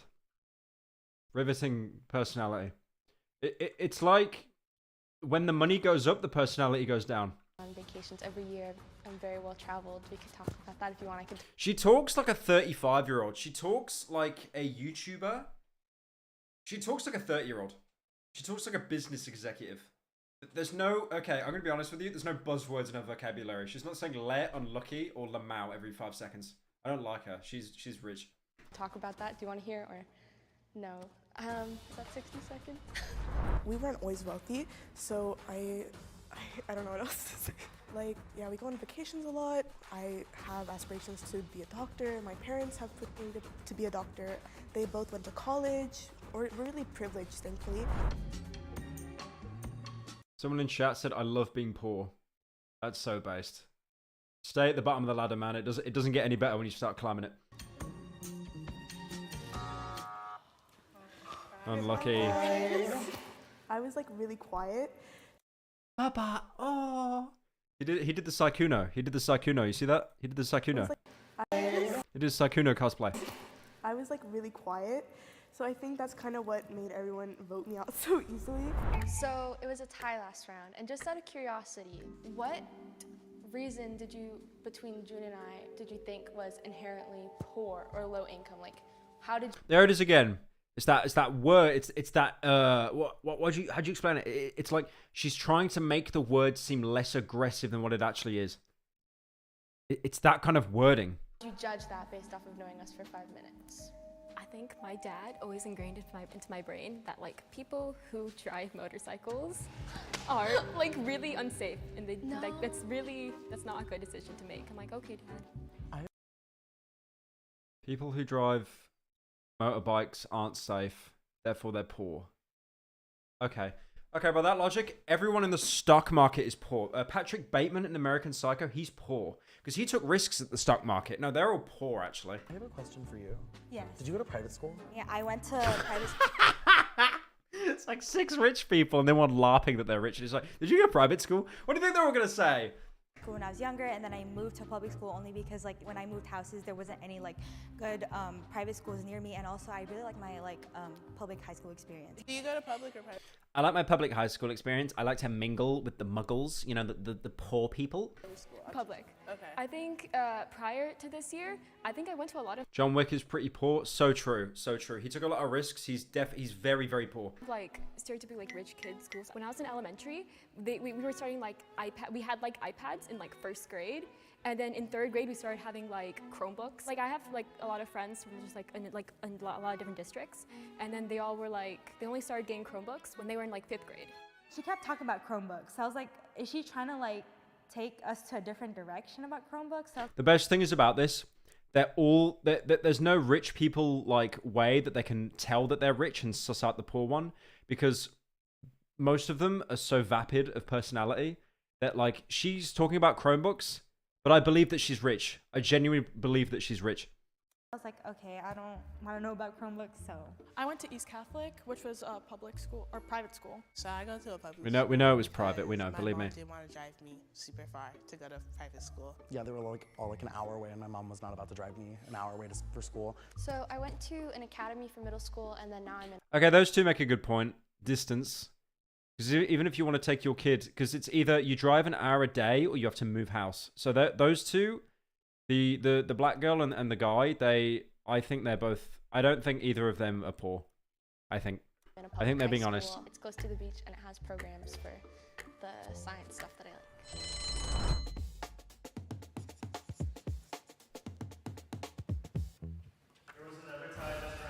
I still think it's the blue jeans girl, the one that was LARPing with the story at the beginning.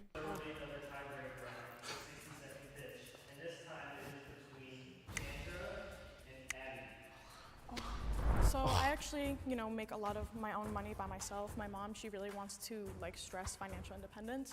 So I'm actually a content creator. My main platform is TikTok, and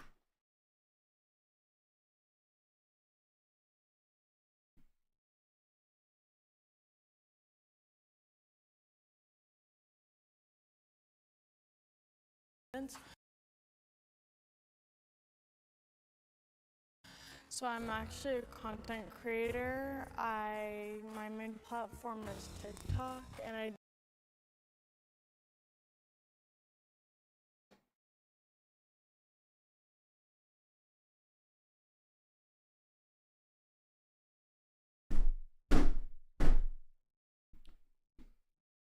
Every time.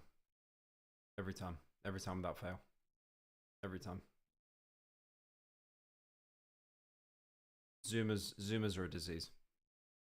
I do a lot of like fashion and like modeling content. Last year I learned how to like work with brands and like make a lot of So last year I did the gritty and I made like 5 million because there was a Bang energy drink in the background. money from that, which you can make a lot of money if you guys are interested in social media. You definitely get into it. Forgot to mention that we also vacation, if that means anything to you, in Europe and like Scotland and stuff, because a lot of my family lives out there. I also create content. I love video games. I don't have a job myself because I'm really focused. She said she likes video games. She's not rich. She's not rich. No rich kid likes video games. They're on TikTok all day. They're TikTok creators. There's no way that she's rich and she likes video games unless she's a YouTuber or a streamer. Impossible. On academics, but doing something like you talked about doing. White woman saying she likes games? No. Rich white woman saying she likes video games? No. No, that's cap. Would be really cool. I'm not the mole. I promise you. They all vote for her. And for the first time today, there's a second time. Oh my god. Okay, I'm not the mole. And it gets voted twice. Okay. I swear at this point, Abby was gonna get voted out in the first round, but then the producers behind Jubilee were like, okay, we've got no content, so we're just gonna say one of you vote for someone else, and we'll just keep it going.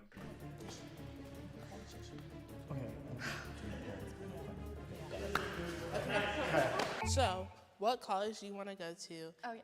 And do your parents plan on funding it? So yes, they're gonna fund it. I'm not gonna lie, I don't really know how much it works because with my parents, it's never been an issue. Like they've always been very clear that like, we're really lucky and we have the ability to support you in whatever you wanna do, which is why they're not hard on me for my grades. She's talking about her parents like they're people that she's never met in her life that just randomly send her money in an envelope. Like there is no, I mean, there are rich people that do not have a relationship with their parents. Believe me, I have known a lot of people like that. But like this disconnect, it's not. She's lying. My dream school is UCSB, or I really want to study abroad in like Europe or Asia or something like that.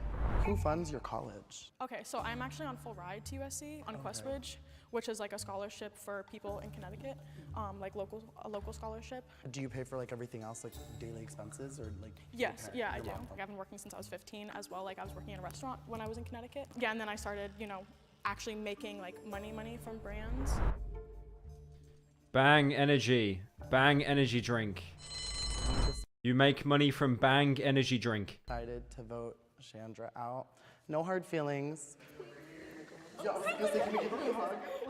I would have still voted for Abby if I'm being honest. But then he typed out like this long paragraph. I had been voting for Chandra since the beginning, and I feel like she had known what the value of a dollar was. He went to notes for this. He opened his notes for a YouTube video. Was because she saw her mom struggle, and she wanted to make a better life for herself because her mom stressed that Chandra needed to be financially independent to live a better life. You're joking. The sub story actually made her win. The sub story she gave at the beginning has actually convinced him that she's rich. And then everyone kind of just agreed with that. I hope you guys got them all. I think they voted me out because I said like that. I hope I'm wrong. I hope I'm wrong, but I don't think it's Chandra. I do think it's the girl in the blue jeans. It was through scholarship. Like, why would she need a scholarship if she has so much money? And that like I have a high work ethic, so I think that's why. If you want to keep playing, raise your hand on 3. 1, 2, 3. Never mind. Okay. The box turns green, you guys successfully voted the mole out, and you guys win the cash prize together. If the box turns red, the mole is still against you guys, and they win the entire cash prize for themselves. Okay. I don't want to be. I'm really scared I'm going to be wrong now. I'm scared I'm going to be wrong. I still think it's the girl in the blue jeans. And if it's not, it's the girl that just got voted out. Okay? That I know it's a coward's choice. I know it's a coward's choice. But I'm really okay. I may have accidentally just cancelled myself on stream. So if it's green, I'm going to run away.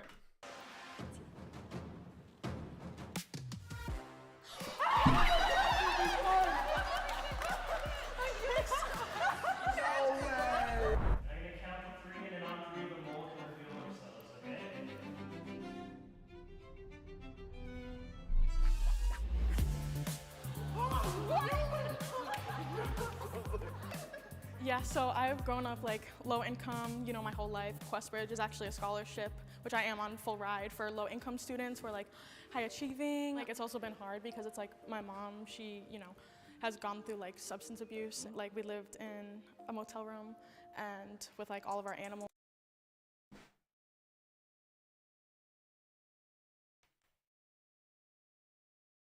So, what have we learned today?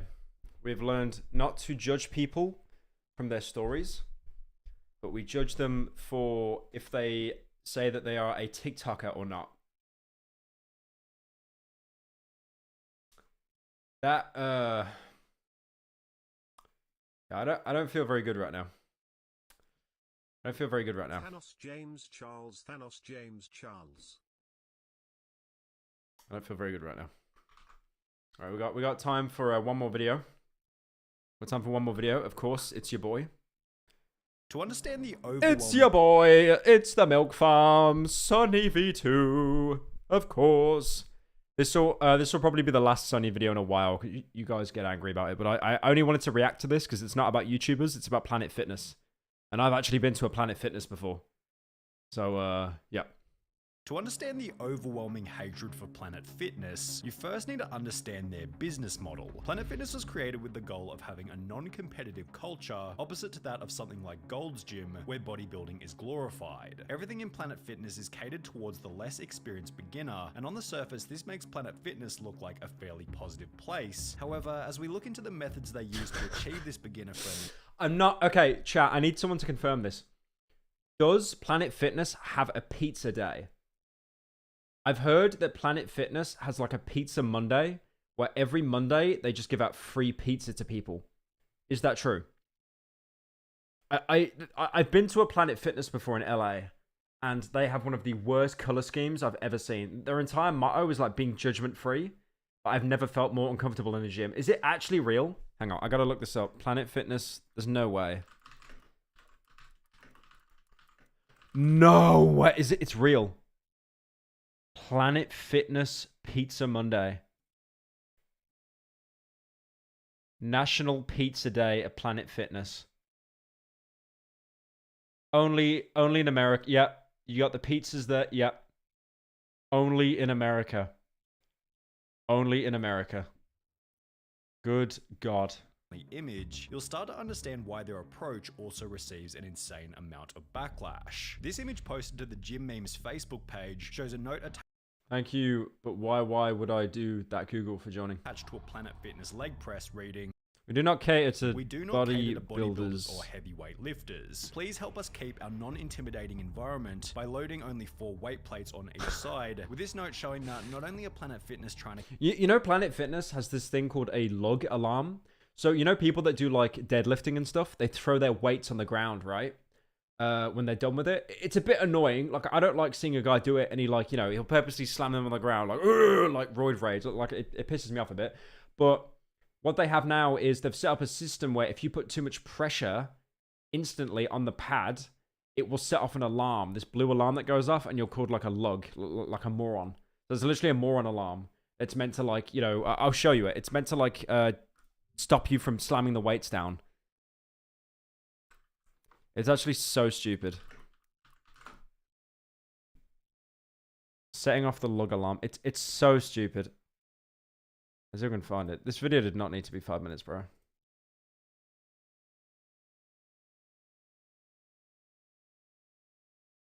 He does look natty, though. I don't think he's taken steroids. It's very natural. This is like a... He eats steak once a week with some rice. You can get a body like that. Do 5 push-ups a day. You can get a body like that. Where's the lug alarm? Where is it? Set off the alarm. I can't even get it because it's just like too long.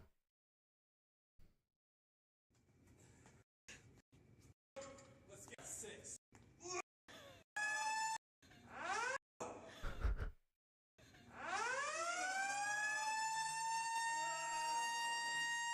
That is so loud. You can see it up there though. It says lunk slang. One who grunts drops weights. Oh my god, so it gets set off by noise as well? I thought it was just pressure on the floor. I thought you're too loud grunting and it sets it off. You're trolling.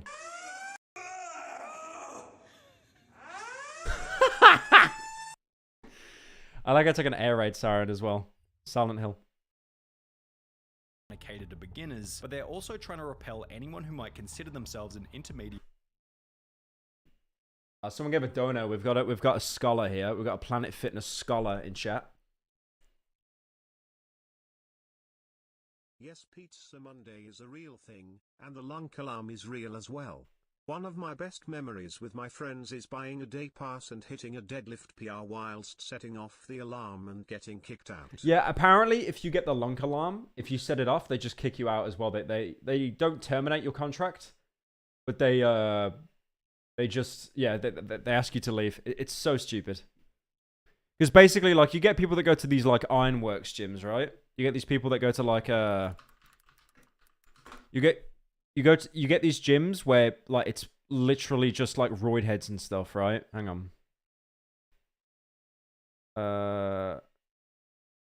There's a kind of gym I'm thinking of. Is it Ironworks? It's basically one of those small gyms that, like, everywhere it's just covered in chalk, and it is just, like, big, muscly men that they all look like Liver King. But, yeah, obviously, like, Planet Fitness is meant to be more open to the public, but it's pandering. It sucks. Like, I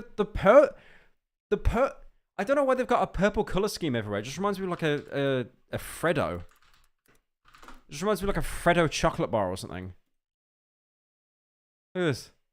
Like that's what I think of when I see the Planet Fitness logo. The Freddo Caramel. Or advanced lifter. In addition to requesting that members only use a maximum of 4 plates on the leg press, Planet Fitness gyms also feature no squat rack, no deadlifting area, and no bench press, with the Smith machine being the only alternative for those looking to perform these exercises, or if you're desperate enough, you can evidently use the machine where you'd usually do dips. The gym requests that members refrain from doing T-rows, overhead presses, clean and jerks, deadlifts, and even requests that members don't do supersets, which is achieved in part by maxing out their dumbbells at 75 pounds or 34 kilos, with this number being an even lower. Imagine saying no deadlifts. Please refrain from doing... Like, T-bar rows aren't even that bad. That's just you bending forward and lifting it up and down. Clean and jerk. It's just... Basically, don't do anything that, like, when the weight goes above 2 kilograms. Which is achieved in part by maxing out their dumbbells at 75 pounds or 34 kilos, with this number being an even lower 60 pounds or 27 kilos, depending... Purple and gold are not good colors for a gym. However, they're perfect for a strip club. Oh, you get like a free lap dance of like some woman just like using the step machine. Depending on which franchise you go to. As an alternative, Planet Fitness gyms are instead filled with excessive amounts of cardio equipment, with a possible goal of encouraging their members to avoid the weight training area altogether. So basically, Planet Fitness doesn't allow you to actually get stronger. The only... I remember going to a Planet Fitness, I think it was in Anaheim. It was near VidCon. I used it in the morning, and it's actually insane, like how it was 90% treadmills. It was 90% treadmills, and they had this like very, very small like weightlifting section in the back. Gym that doesn't like people going to the gym. I went to Planet Fitness as a joke. Cardio's good. No, cardio is good. Cardio is good. But it shouldn't be 90% of the gym. You can go on a run for that. Cardio is very good. Like that full fat loss, which is what most people that sign up for Planet Fitness want to do. Cardio is perfect for that.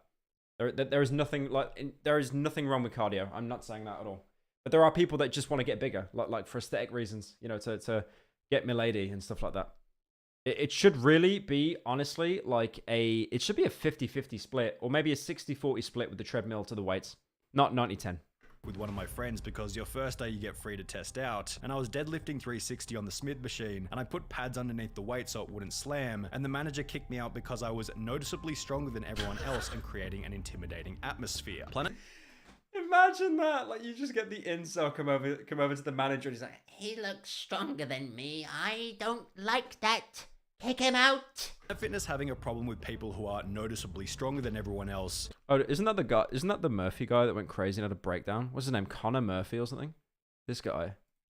That's the guy who went vegan and he went absolutely insane. I like how Sonny uses him as like B-roll. Noticeably stronger than everyone else is something that can also be observed in countless different YouTube videos. I wasn't there a week, and I was told, you intimidate the other patrons, and we don't like your type here. For example, 4-time world's strongest man Brian Shaw was kicked out of Planet Fitness whilst making a fairly relaxed YouTube video, with this piece of content pairing another titled Planet Fitness cancelled my membership after 500-pound bench press. The thing is, I get it because, you know, you're filming in a gym and they do have the right to kick you out because you are filming. I'm using UK logic here. I don't know if it's the same in America, but UK rules is basically you can film in the public. If you go into a private building, it's up to the building's owners or management or whatever to, you know, if they want you to film or not, they want to allow you to film. They can say no. They are allowed to. But at the same time, he's not disturbing anyone. He's just filming.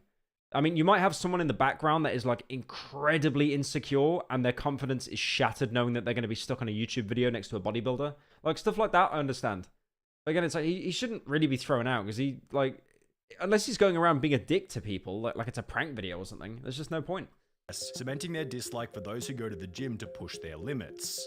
Like, unironically, that guy in the back there could be the one snitching to the manager saying that he feels uncomfortable, but maybe not. I don't know. Like uncomfortable atmosphere. It's just so stupid. As an extra measure to... Like, you make a gym. A gym is literally cavemen lifting heavy boulder. You are gonna get roid heads that go to a gym. You can't stop people from doing that. Some people make weightlifting a lifestyle. To avoid intense exercise, Planet Fitness also has their notorious... This thing is terrible. This thing is absolutely terrible, and it reminds me why I will never go to America again in my life unless it's for a fan meetup or for business. Lunk alarm, which can be triggered by Planet Fitness staff anytime they see a member working out too intensely. Lunk alarm is actually pretty goated. If it goes off, it means it's goated. Oh no, the Pokemon profile picture. Means that you're making gains, and the staff is just making sure that everyone knows that you're built different. But while this person managed to frame the Lunk alarm as beneficial, on a wider scale the concept has been criticized pretty damn heavily. The alarms are set to trigger when they I like how his let me move my camera. His profile picture is the political compass questionnaire, and he said it as a right-wing libertarian. I don't even know what that means. Detect muscles actually contracting. Planet Fitness, you're being too loud. Also Planet Fitness uses tornado warning signs to replace the noise of normal gym act. Planet Fitness be like, we're open to the community. We want anyone to join. Also Planet Fitness, if you're too loud, we're going to blow off your legs with a shotgun. Activities. This alarm is infinitely more disruptive than the clanking of weights or grunts of strained lifters. It's also startling, which can cause severe injuries to anyone under load. And in addition to simply having the lung... I was thinking that as well, right? Like, imagine if you're grunting. You know, like, I get it, you know? Like, the grunting that people do in gyms is kind of annoying. Like, I kind of... When I lift, like, once every 9 years, you know, I'll kind of clench my teeth and go like... But I won't do it super loud. Some people do it as a show. Like, I get it. They want to show off because they're insecure in their own brain. They got like body dysmorphia and shit. You know, even though they're ripped as shit. But like, imagine that alarm going off during a mid-set. That would scare me. I would drop the weight. Like, a Smith machine or something. Like, that's got a slow, like you know, the system where it lowers slowly. You'd probably be okay. But like a deadlift. Not a deadlift. Chest press without a Smith machine, like with just dumbbells, or something, like you'd be fucked. You'd probably break something, if not die. Alarm. There are countless comments describing ridiculous situations during which the alarm has... Like, okay, I know this is such a specific example. What if you were doing a workout and you had like Tourette's or something, right? Because one of the tics is like, you know, you just say things randomly, very loudly. What if that set off the alarm? It's such a stupid system. Such a stupid system. It's been sounded. I accidentally dropped my drink off the treadmill and the lunk alarm went off. I got kicked out. The thing is with these stories, I feel half of them are fake. I feel half of them are like bait and not actually real. But the worst thing is, I can't openly say that it's bait. I just question it because it could be legit. Because I've seen the lunk alarms before. It's just that they're so stupid. The lunk alarm goes off if you accidentally... I went to the gym in Anaheim. I think it was with FPS Diesel. I think it was just me and him in the gym at the time. And he was telling me about the lunk alarm, and it was just like such a stupid concept. Literally, you just get drafted for war as soon as you like, you know, go over 5 kilograms. Drop a pen. Alright guys, I'm at Planet Fitness. Watch how ridiculous this is.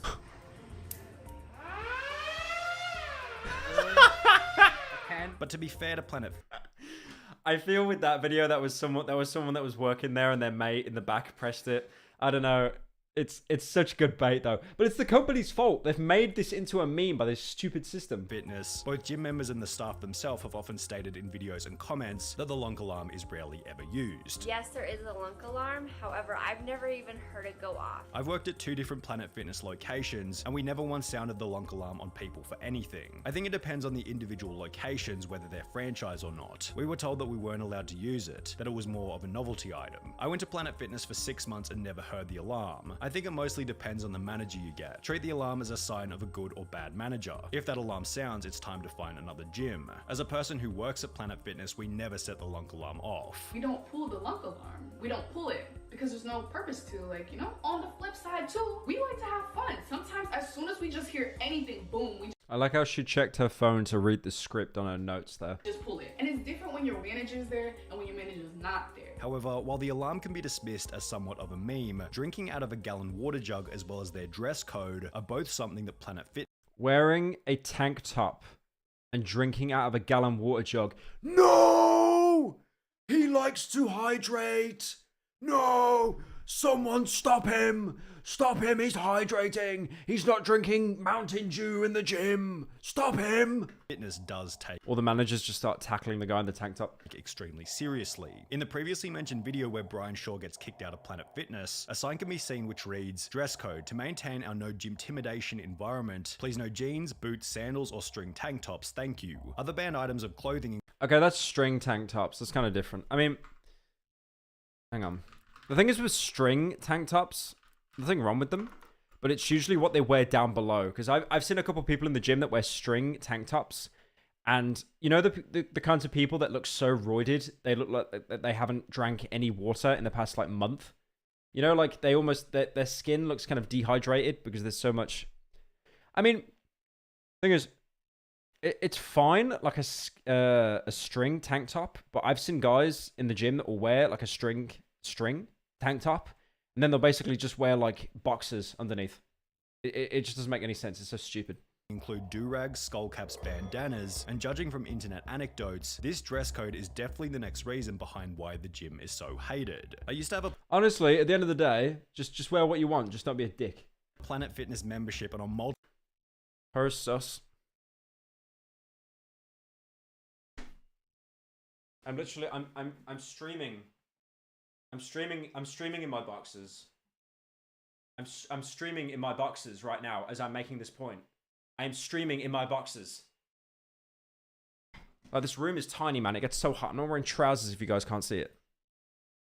Multiple occasions they asked me to go home and change my gym outfit to something less revealing. I was wearing a tank top and shorts, lol, or they would give me one of those hideous white t-shirts with their logo to cover myself up. In this video titled Planet Fitness Fail Why I Cancelled My Membership, the girl explains that she was confronted by staff for simply having a 1-gallon water bottle. One of the workers did a beeline for me one time while I'm working out. No! I said, and it's like, oh, you can't have that gallon of water. She's hydrating! Stop her!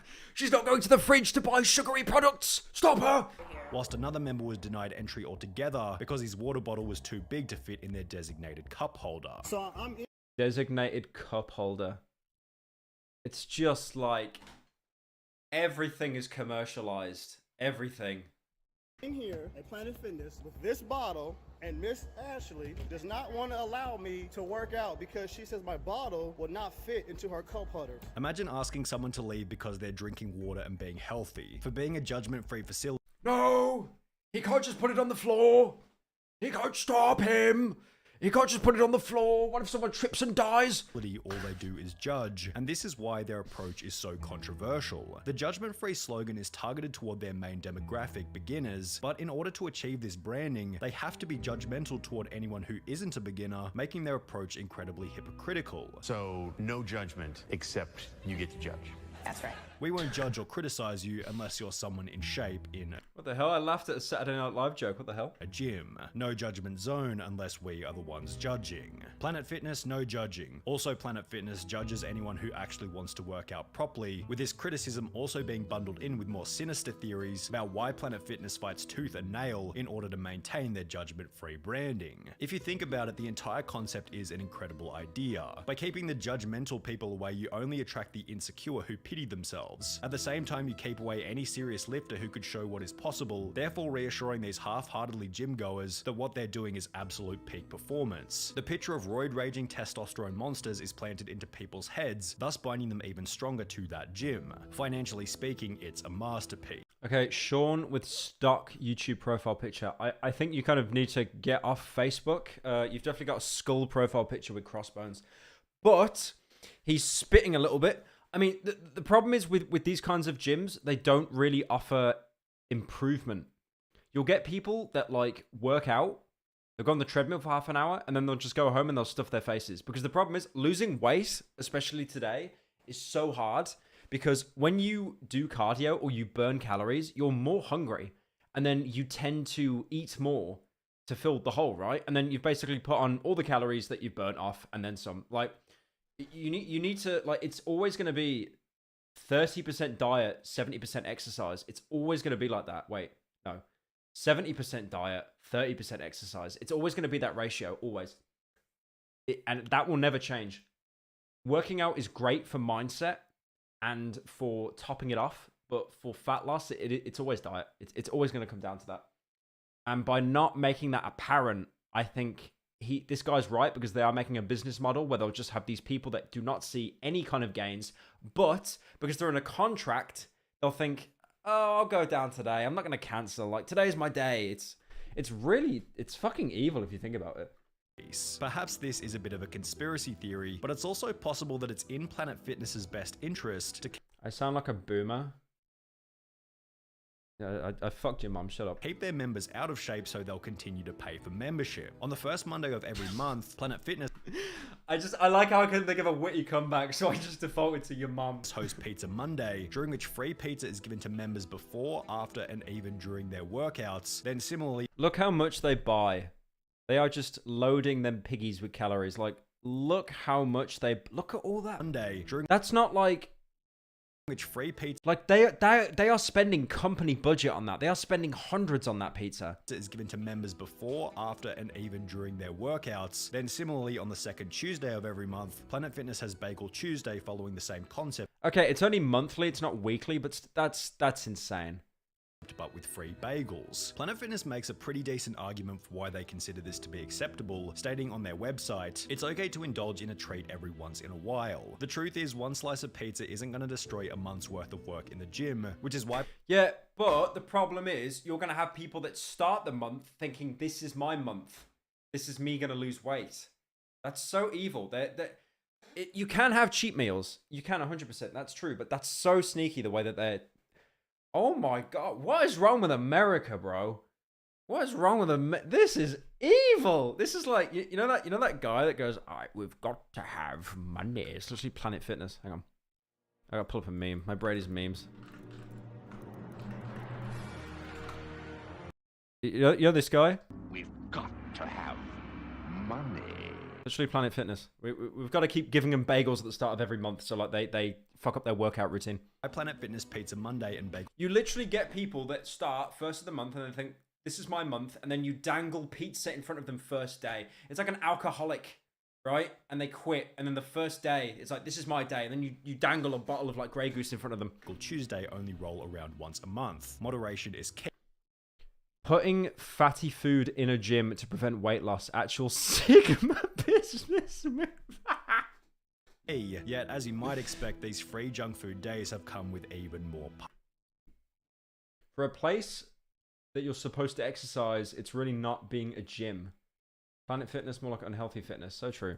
Public backlash. I'm doing like squats and deadlifts, and the smell of like 100 pizzas is coming at me. It's just not right, Planet Fitness. Come on. The pizza being in the gym. Has she got a fucking piece of pizza on the bottom left there? Hang on, is she talking bad about It's just not right. They don't go together. Offer free salads, offer free, I don't know, protein shakes. But pizza? No, Planet Fitness. Pizza at a gym is like having AA meetings in a bar. Literally just made this comparison. I just made this comparison. And also, so true. You could literally, like, you know what you could do? Imagine, like, if they offered you, like a fish salad or a steak or something, right? Because those pizzas aren't cheap. Those pizzas, the amount they buy, that is like hundreds of dollars. They could, if they gave you like a cut of fish with some salad or something, like some protein, that'd be great. Nothing. Why not, instead of doing free pizza, give each one of them a free protein shake? There you go. Like getting a good That's got calories in it. Definitely a lot healthier than a slice of pizza, though. Workout than enjoying a high-calorie pizza afterwards. #gains. It's actually a genius tactic. You go there to lose weight and get in shape. Her intrusive thoughts got to her. Yeah, just like, come on, Planet Fitness, we need to stop having pizza. They give you pizza, you gain some weight, you have to go back to lose that weight. Keeps you in that gain weight, lose weight cycle. Planet Fitness not actually wanting their members to lose weight might also explain some of the other things that you can get with your membership, such as their total body enhancement chamber, which sounding like a pile of infomercial garbage. What is this? Full body exercise and toning system. Powered exercise VibraShape technology. Helps work muscle groups, firms, I like how it says it does all this, but it's not clear on what it actually does or provides. Like, no calories burn or what muscle groups are targeted. I mean, yeah, you can say legs, but like, what legs? Is it glutes? Is it calves? Like, apparently helps work muscle groups, firms, and oh, it literally says glutes. I'm a fucking moron. Tones the body, as well as helps reduce stress. However, these no efforts. Is it just a sauna? It literally just looks like one of those tanning booths you get into. Scam machines just reiterate the type of customers that Planet Fitness are generally going after. That looks like a tanning booth that like boomers get into. That you put the little golden goggles on. Their cheap $10 per month memberships are seemingly. It's a vibrating platform. Oh, yeah, I've seen those. Yeah, it's genius as well, because you'll see the calorie counter go up, and you'll genuinely have people that think that they've burnt 500 calories in like 5 minutes. Designed to appeal to people who will go once or twice, never turn up again, but also never cancel their membership because, well, nobody can be bothered to go into the gym to cancel it when it's only 33 cents per day. What do I have to do to cancel this membership? Oh, you have to come into the location or else write a letter. The gym where I write a letter.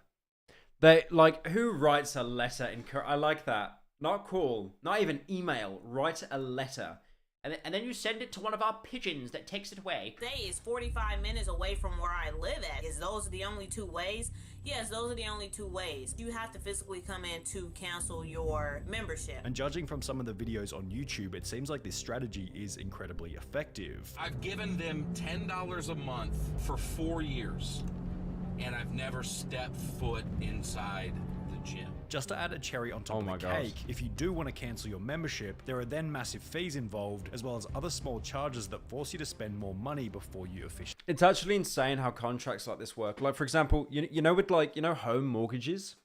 So let's say you buy a house and you can't afford it. You take like a mortgage, right? And then you get the house with the money, but then you need to slowly pay it back in months. With a mortgage in the UK, I don't know if it's the same in America, if you pay a mortgage early, if you instead of taking the money out monthly, if you get money and you go, I want to pay back all of it now, there's like an early fee. So you have to pay them back even more money, even though the fee should be less because you're giving them back the money sooner. Companies like this that do this monthly shit, they just want to like rinse you for the rest of your life. It's horrible. Leave.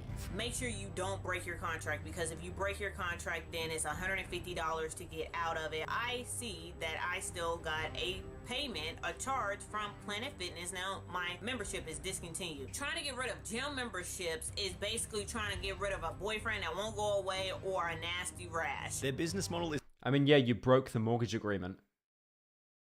I mean, yeah, no, you have broken the mortgage agreement, but you're also paying it early. Like, they're getting the money that they want early. Because the thing is with like house mortgages, like they usually like they outlive the people that get them, or they just leave them when they're like old bastards.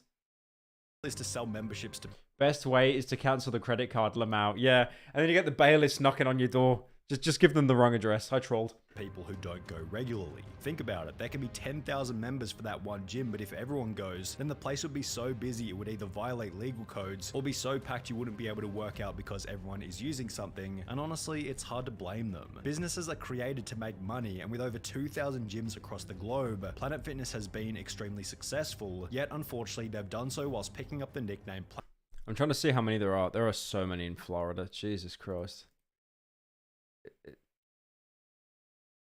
Okay, Wyoming kind of base. There's only like 4 in Wyoming. Nevada has like 1 here, and then... Jesus, look at this though. The Eastern Seaboard. Oh my God. Look at this. My boy. I mean, even down here in San Diego. But yeah, no. Planet Fitness, big scam. Big scam. Do not sign up.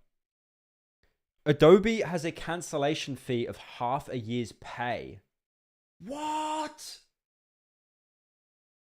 I'm glad piracy exists. So am I in a video game. In a video game. Piracy in a video game.